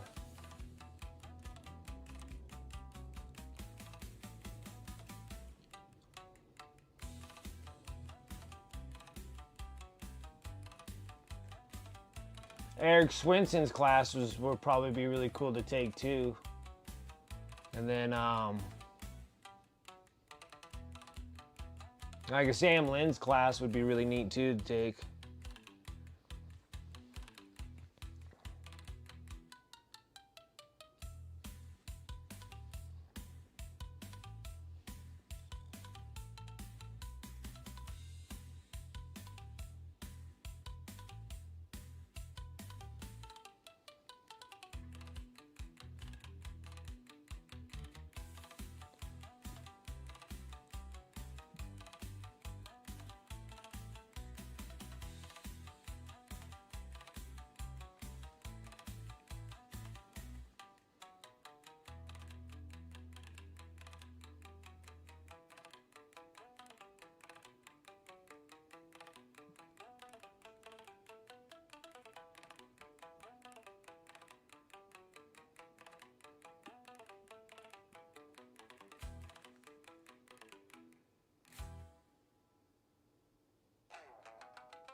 There we go. Flesh tone's coming out just right.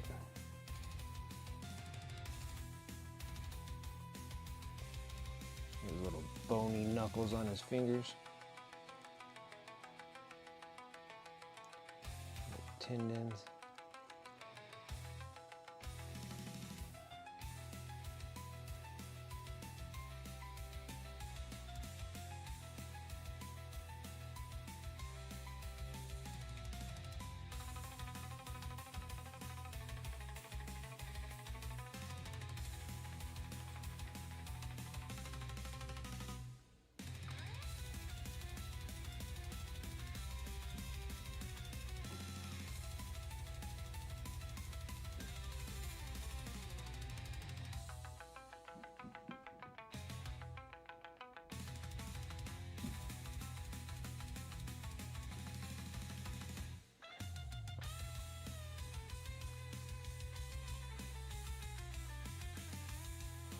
So I can get out of edge highlighting.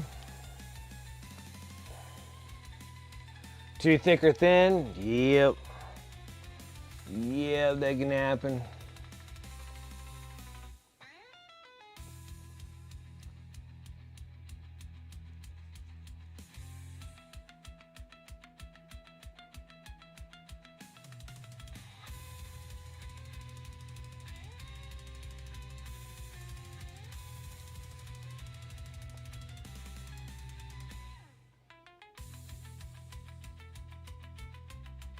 There we go. Definitely like this dead old face that he has. Keep it unlively, but somewhat lively.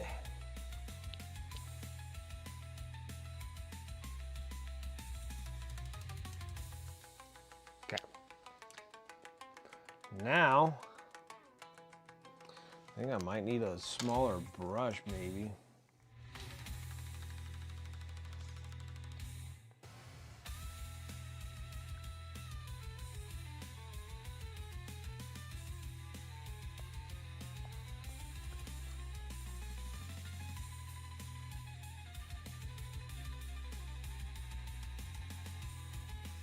Literally can't even see his eyeballs.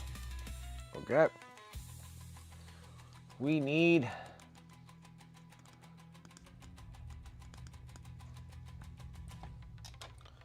I'll take a little bit of this tan flesh here. Yeah, I love playing around with. I like when it comes to like dead things, like undead and stuff like that. I really like. I wish I had a little bit more of a structure color system for dead things. Like Army Painter had such a great color set for that, which I think like AK has a good color set too. I would like to get that.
Mm-hmm. Are you still not hungry?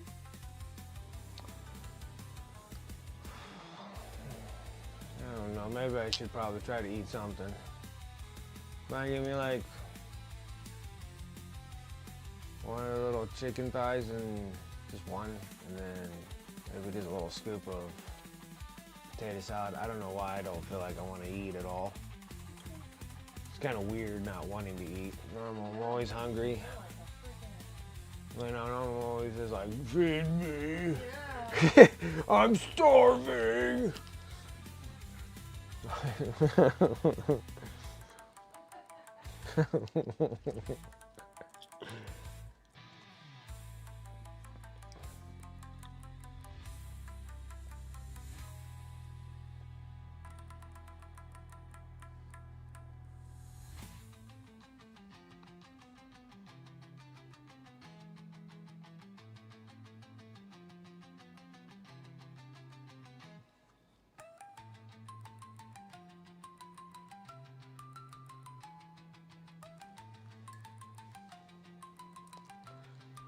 All right, let's do.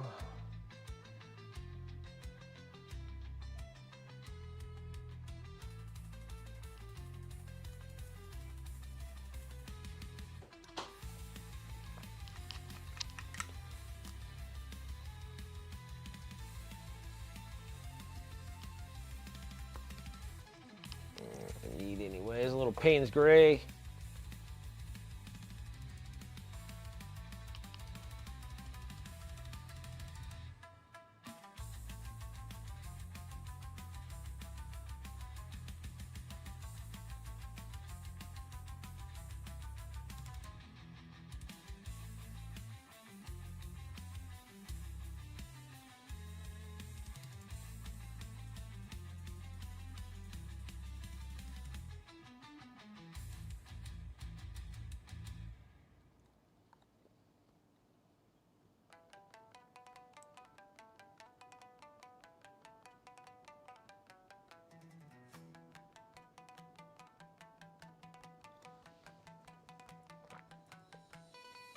Ooh, that like made my ice ball goes cross.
Perfect.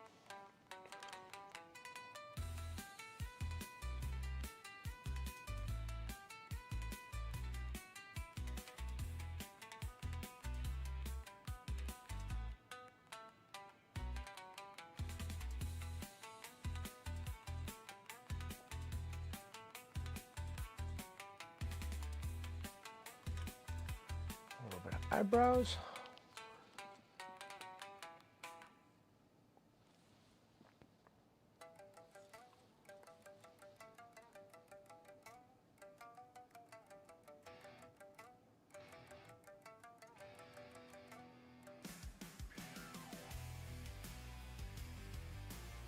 Cool. Flesh. Dunzo. Alright, now we gotta get into non-metallic metal on the sword, blade, and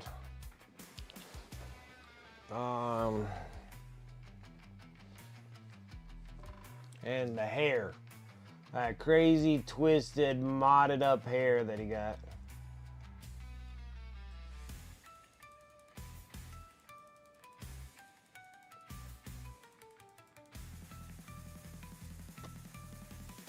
All right, start playing around with the, I'm gonna go bright color, be the Nakar, oh, actually it won't be that color. We'll actually be going, white will be the bright color, Nakar will be bright mid-tone. Let's go ahead and lay this down. Not gonna need a whole lot because the blade's so thin. Then we're going to need the Nakar.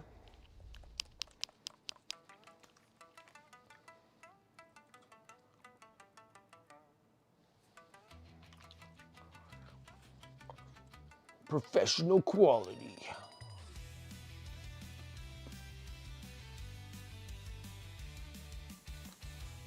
We can go like Arctic blue. Don't know if I actually want to do Arctic blue, but we'll see. Not too bad, but I think I might have to add the blue to the anthracite Cara gray. Ah, there is a graphite gray.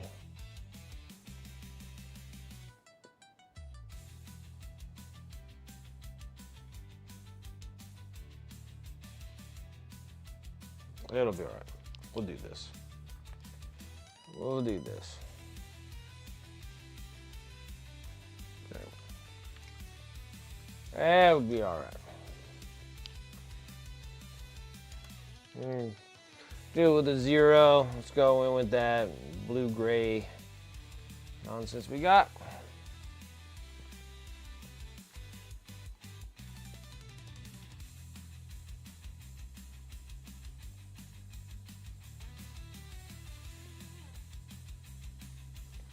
Cover all of it.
I'm gonna go back in that little flesh color right quick here.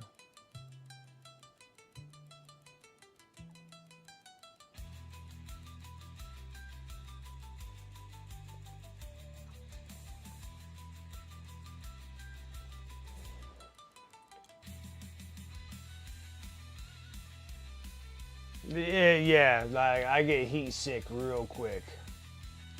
I know, it's not gonna be pleasant. You're gonna hear me griping about that the whole time. Yeah, I enjoy it while I can. I do like the cool, like I really do like the cool, I really do.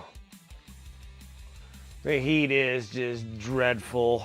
It makes me so sick.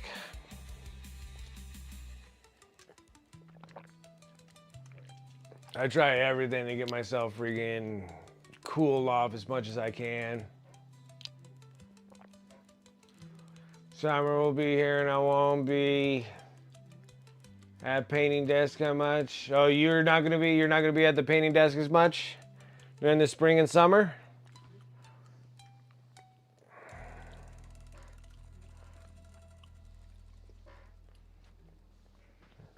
Yeah, spring and summer. Like, crazy thing is, like, I'm almost done with my online class, which that was like stupid easy. And then I have to study for a certain kind of certification thing that they want me to do, and then the winter time is not going to be pleasant because I think I'm going to take 2 classes in the fall. But those are in-class ones and they're evening classes, so we'll see how it goes. I might have to change around my schedule on how we do streams and stuff during that time.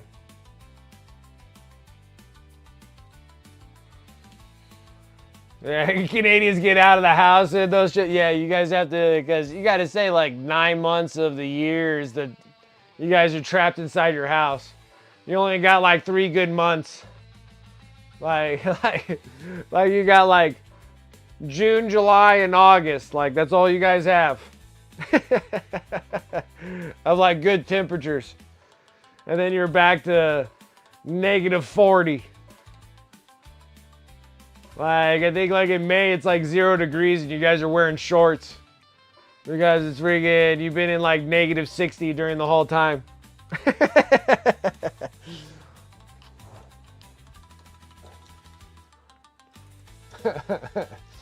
Like May's like 0 and then like you finally get into like the teens in like into May and then it's like 30 to 40 degrees and that's like, dude, that's like 104 here. You know, like you're like, oh my god, it's so hot. It's like 45 degrees, man. That's like freaking 110 in the desert.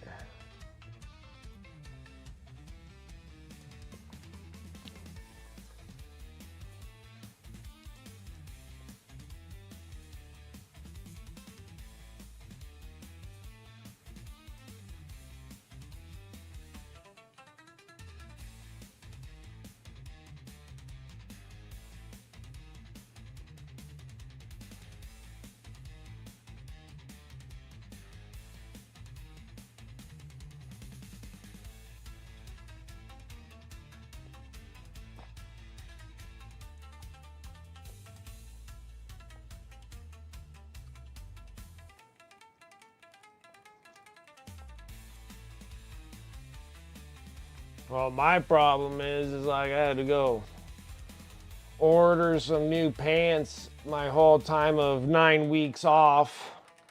Going to work, I can't fit in my work pants. So now I need another size up on my pant size. And then probably shed it all off into the old pair of pants by the time summer's done. just dying. Just dying to tell you.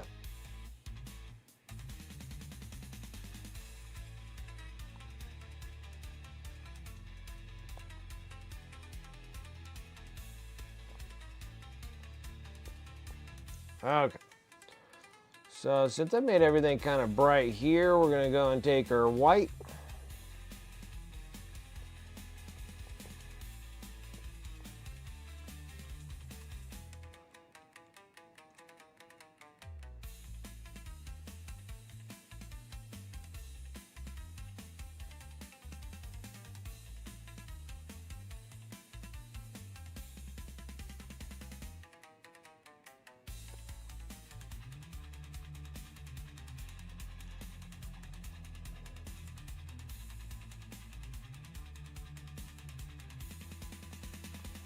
Next color.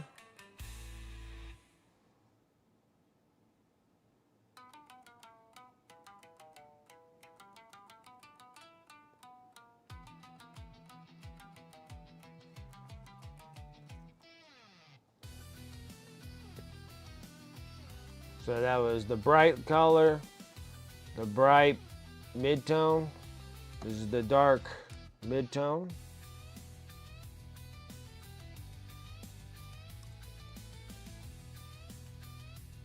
Oh my goodness. So much moisture, Brent. What are you doing?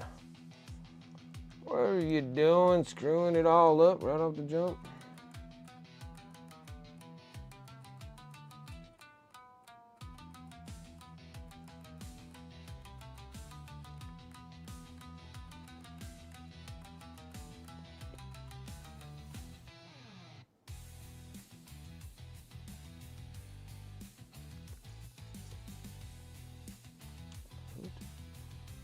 I have to go and do another coat here.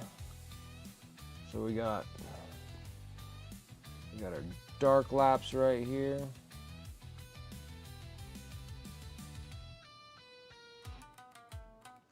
So now we're going to go back into our white again.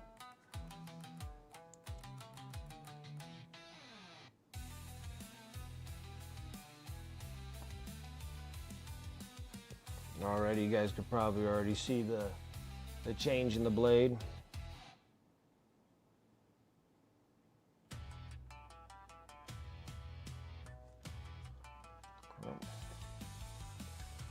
And then we'll go into the dark mid-tone again.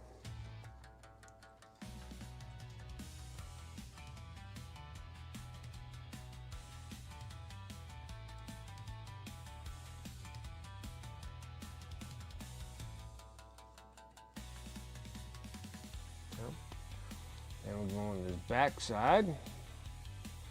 And then we're going to go work the opposite end here. Take the white.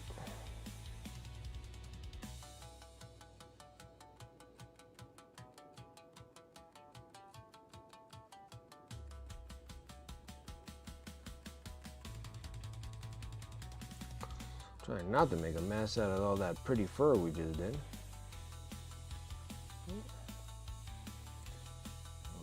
Trail the white up a little bit more.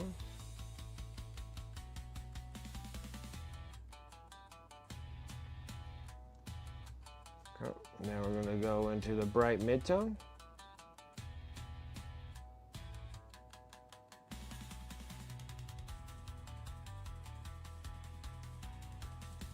Okay. Now we're going to go on the dark mid-tone.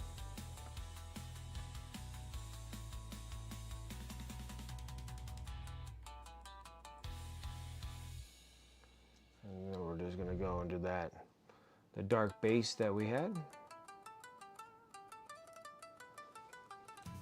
Just like that. Just like so. Now, This thing is divided in two, so there is a back side to this. So with that being dark, we need to make this under part bright. So this one's dark on the top half.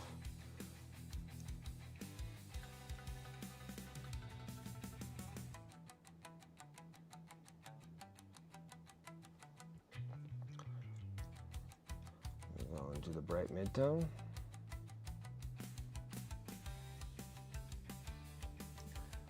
Dark midtone.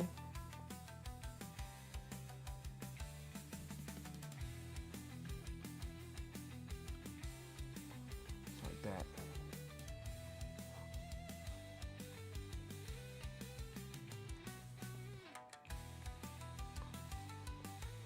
And you do got this part down here, which will be a little bit more difficult.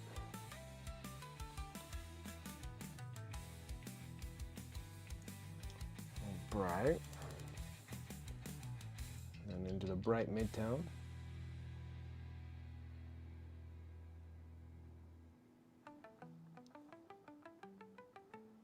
And then the dark midtone.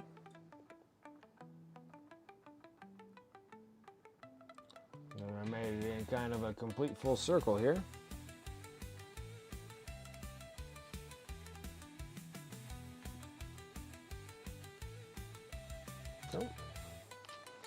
And that kind of fully does all the sketch out on the whole entire blade. It's not bad. And since everything's so small and thin and everything, you don't really have a lot to mess with here. It's pretty easy in general.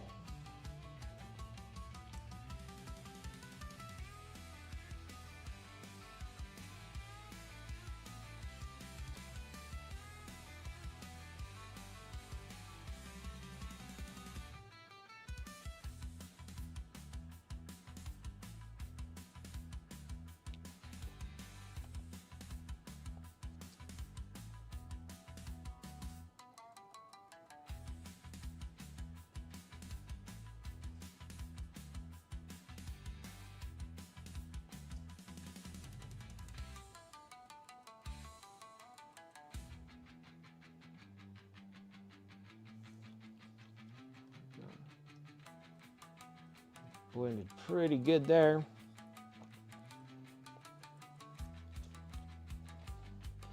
Rinse and repeat.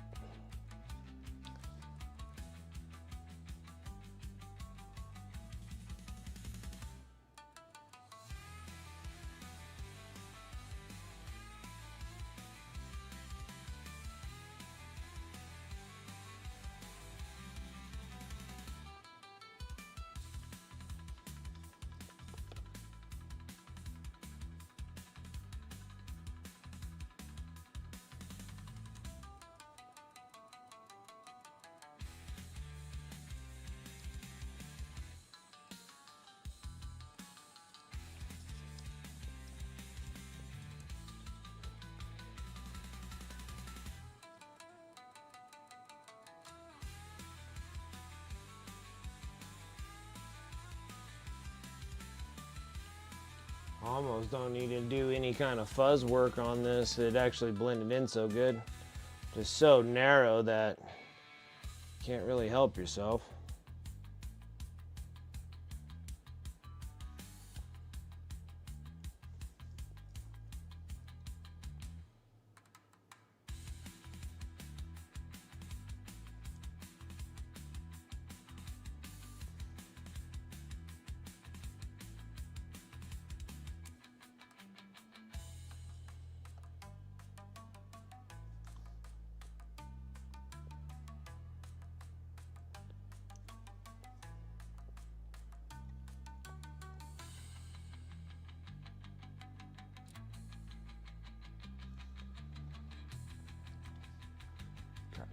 Now, I'm going to take the white,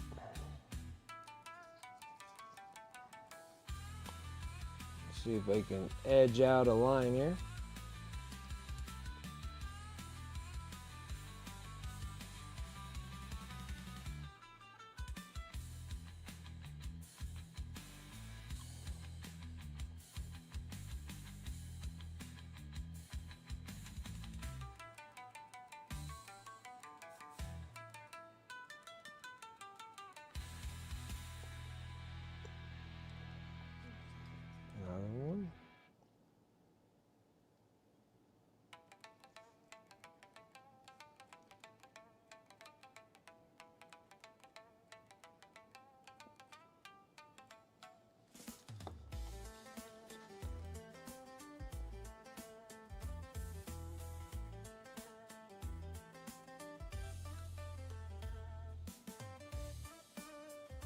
such a thin blade. I have to put such thin edge highlights all the way across here.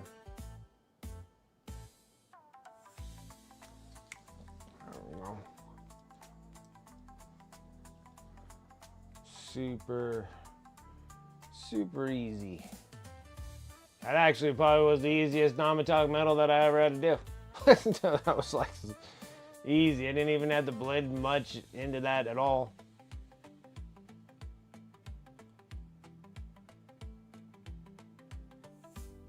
How warm it has been here lately. I might be able to get the bike out by next month. Yeah.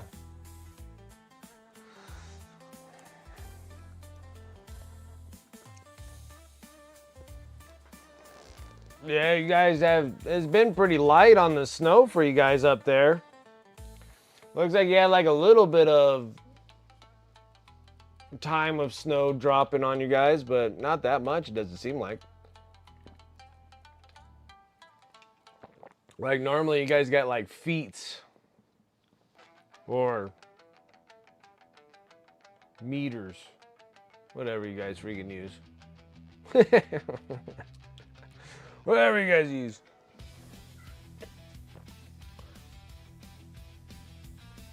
All right.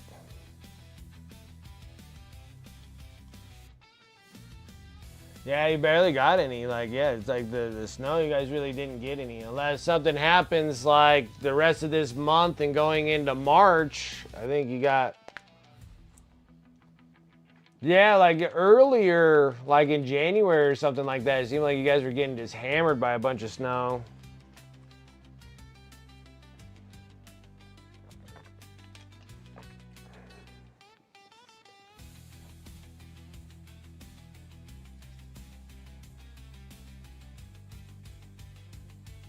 All right, now we're gonna do all the silly hair.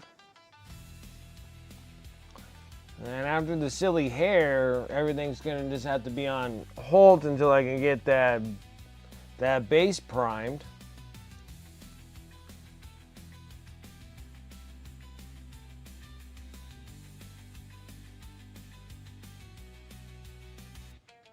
Okay. Hair. I think I might just keep it black and just build off of that.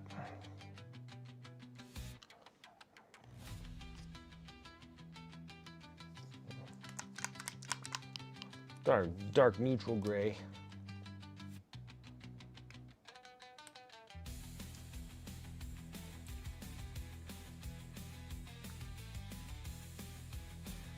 Dark neutral gray. Bold titanium white. I've been using a ton of bold titanium white.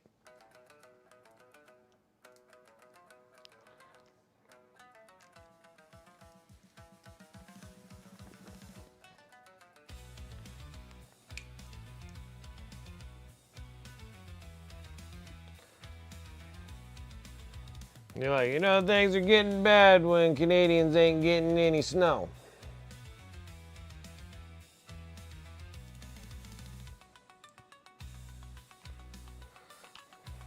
I need to hit the whole thing with coal black. Boy, the paint is just popping all over me.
twisted up hair.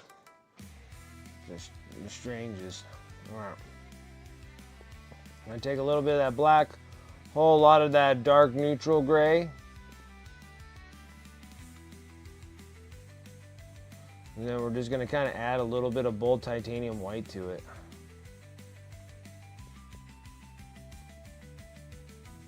Okay.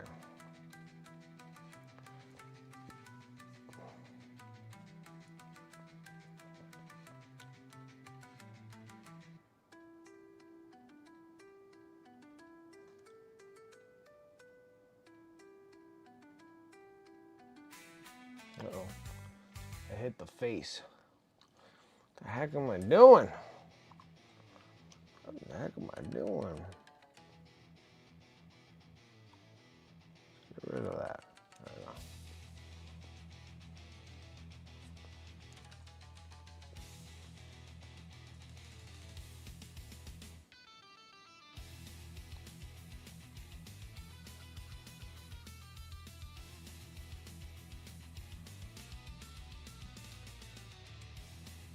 Such a matted up pile of hair he has.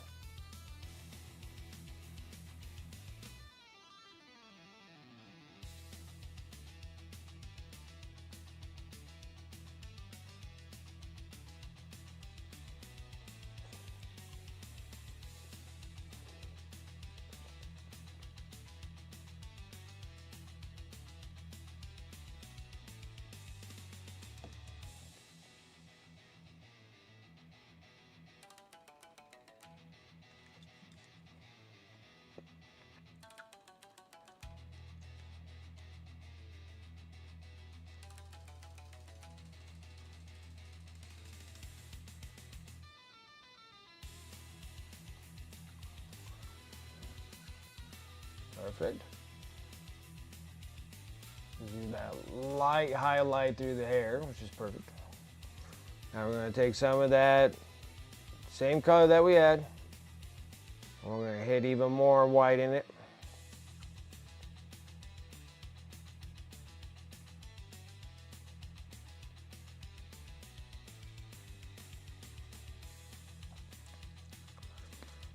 And the deal here is that I just got to try to get thin stipulant lines, but it's going to be kind of difficult on this.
Thank you.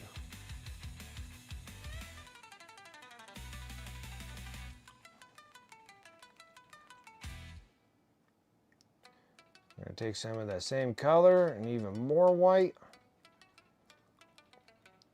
Getting some like ultra brights here now. Same thing, I'm trying to give as much stipulant lines as I can on the miniature.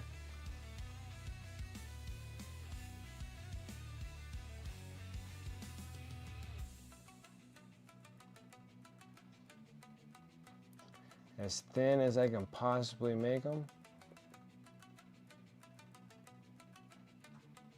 I mean, granted, nothing's perfect, but we can get it near perfect here.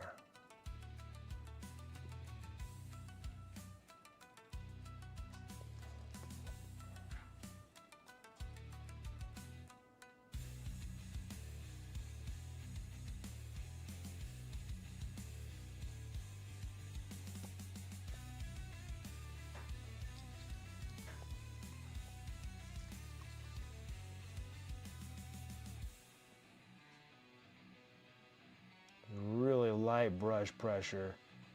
Like I'm just like barely touching the model.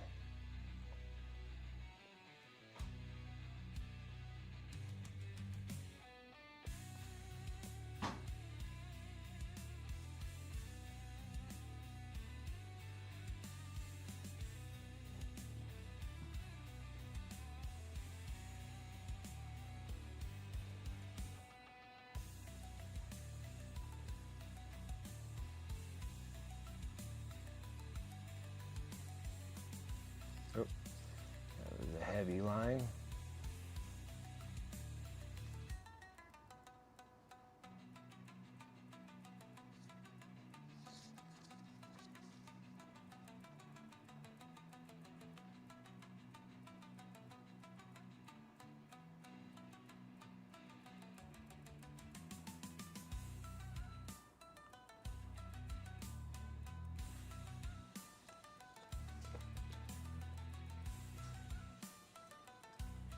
There we go. One more. One more. We're gonna take that white, go and hit that thing one more time. This is probably the brightest part we want to go. It's not fully white, it's just like a hue darker, but it'll look really white on the camera.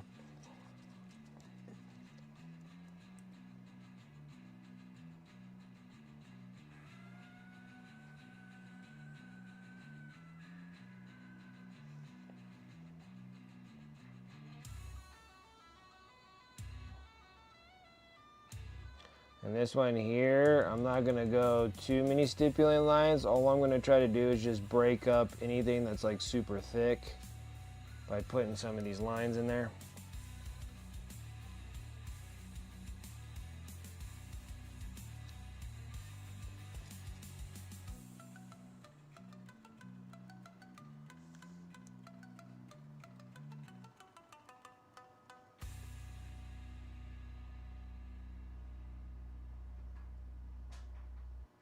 Like this one where I put a big old thick line in it.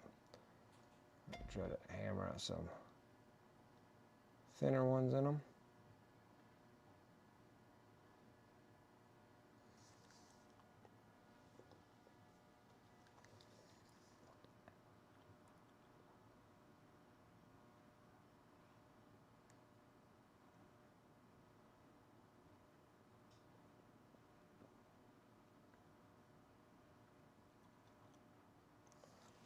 Perfect.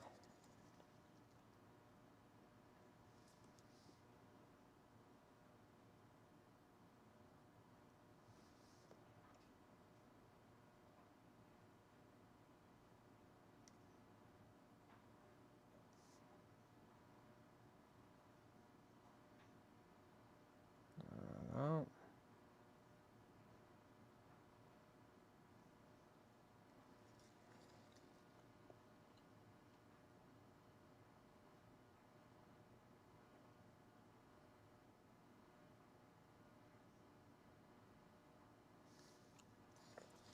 There. I think that looks perfect.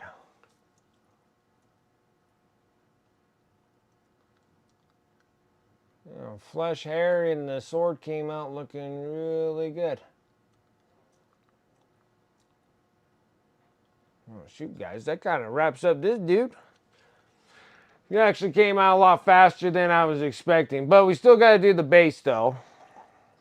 So we still got to, I still got to prime this thing and get this thing kind of ready to go, because we're going to be doing like a bunch of ooze coming out of here and all sorts of stuff, and then he's going to be sitting pretty on this little grate right here.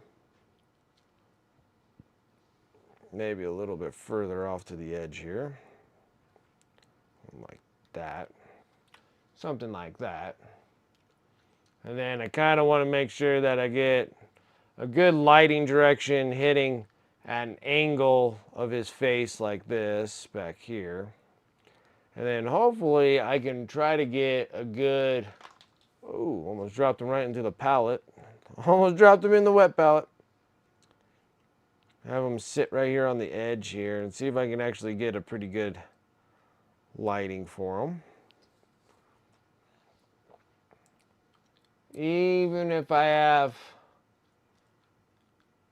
to darken his back here, which we might, and we might take like an actual like transparent black, water it down and just kind of layer it and layer it and layer it just to darken this back half but still keep all the color.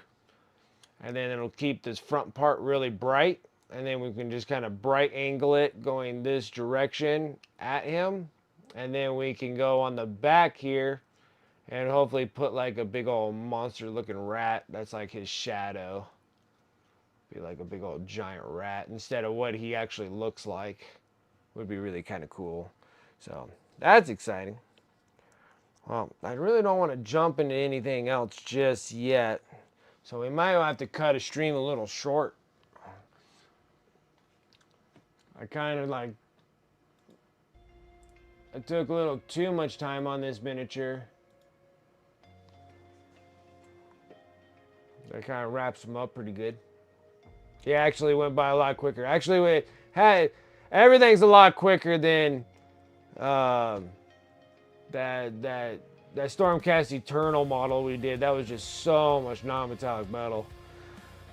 I mean, it was enough to put anybody to sleep at that moment. It was just like, all right, guys, we're just layering it in layers and layers and layers and layers, and then it just kind of came out looking pretty good. And then this one here, I was like, holy smokes, even with all the texturing of the fabrics and everything else, and the texturing of the furs and the hairs and all that kind of stuff, still nothing in comparison for the non-metallic metals.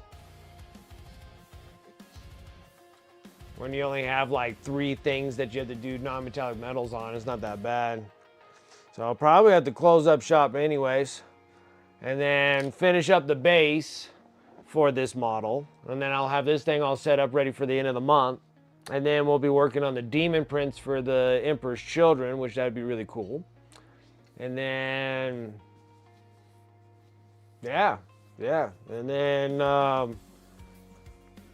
and then get the commissions done, and then I'll still keep plugging away at those Necrons until they're done, and then I want to make sure I get rid of all my Dark Angel stuff. So I got like 2 planes, I got a bunch of bikes for the Raven Wing stuff, and then I got some of the no, they're not Death Guard, they're whatever the Terminator dudes for Dark Angels are.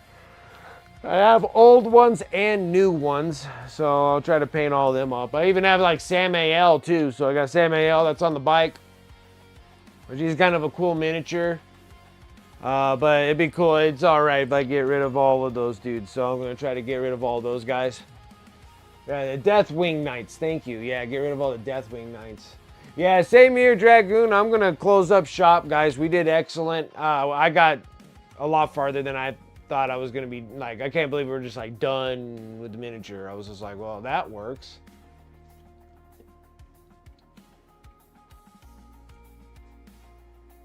What's up, Bogus? How you doing? Yeah, I'm going to close up shop. We're closing up shop. I know. Congratulations, Dragoon. That is awesome. That is definitely something to go around and carry that victory badge on that one. That one's awesome. That one's awesome. Anyways, guys, I am gonna close up shop. I am done for today. We did good. We got Kritza, the Rat Prince done. We just gotta get the base done, but I have to get the base primed, so I'm gonna be working on that. I'll get it primed tomorrow, and then I'll have everything all ready for Friday, and get this thing done, and then we'll start working on the commission pieces for the Emperor's Children, which I'm really excited about painting those. Those things are gonna be super, super exciting. But anyways, guys, thank you guys so much for watching me on the stream here over on Twitch. Thank you guys for coming and hanging out with me tonight. If you're seeing me over on YouTube, thank you also. Make sure that you like and subscribe over there on YouTube. Same here over on Twitch. Make sure you give me a follow over here. Follows are free and awesome. And over there on YouTube, likes and subscribes are free as well, and they're extremely helpful. So thank you guys over there on YouTube. Shout out to the sponsors above. You guys know about the sponsors. If you haven't, you can use those commands in chat, or you can go over to my Discord, !Discord. There'll be sponsor affiliate links over there as well. I also have my eBay store. Most of the time when I'm painting miniatures, if I'm not doing commissions or giveaways or whatnot, they normally go over to my eBay store. !eBay in chat, or over on the Discord, or just go into eBay and look up the Wicked Mini store. That's just another way you can support the stream. Paint a whole bunch of miniatures. I'm trying to get through a whole bunch of them that I'm not planning on carrying anymore, and then just get them sent off to nice homes that people will probably be playing with them, and then that'll help me bring in more coin into the stream, and so I can do some upgrades and everything like that. So that works there for eBay. You can follow me over on my socials, !Socials. You can see me over on Instagram. I got to start working here pretty soon, plugging away at that big old statuette for the mental health charity painters, the MHCP. We'll get that going here soon, but I'm going to planning on having all that done through Instagram, through like quick videos, like how I do like wolf fur and fabrics and flesh tones and all that kind of stuff, and then keep everything in the loop with Black Forge Games, because that's one of their models, and sit there and kind of sponsor that up as well. What's up, series? How's it going? Came in right at the time where I'm done with this miniature, and I'm gonna close up shop. So I was sitting there, I was like, I'll finish up the rest of the miniatures base because I don't have it primed, so I can't really work on it right now. So we'll work on that on Friday and get that wrapped up, and then I got to go back into the 2 commissions of the Emperor's Children stuff. So I'll be working on those after this dude's done and start trying to hammer those guys out. But other than that, though, that's it. I'm pretty sure that's pretty much all my spiel. I don't think I'm missing anything. Yeah, stream went really good. Like, I can't really complain. Nothing really I can say. We were just plugging away, get a lot of stuff done. I like getting stuff done. I like getting things done. All right, let's go to, let's see here. What's day? Tuesday? Cool. Let's go over to Electra's kitchen, because I know that she just like starts. So we'll go over there.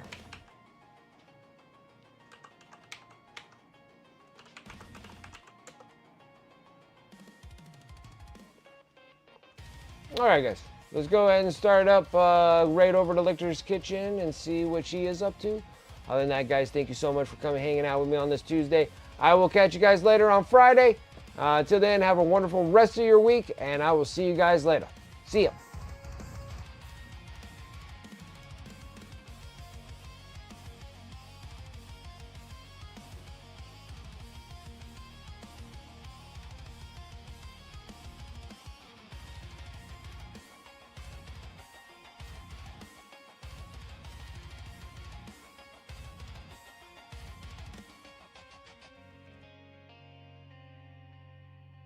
Windows open? Yeah, fair.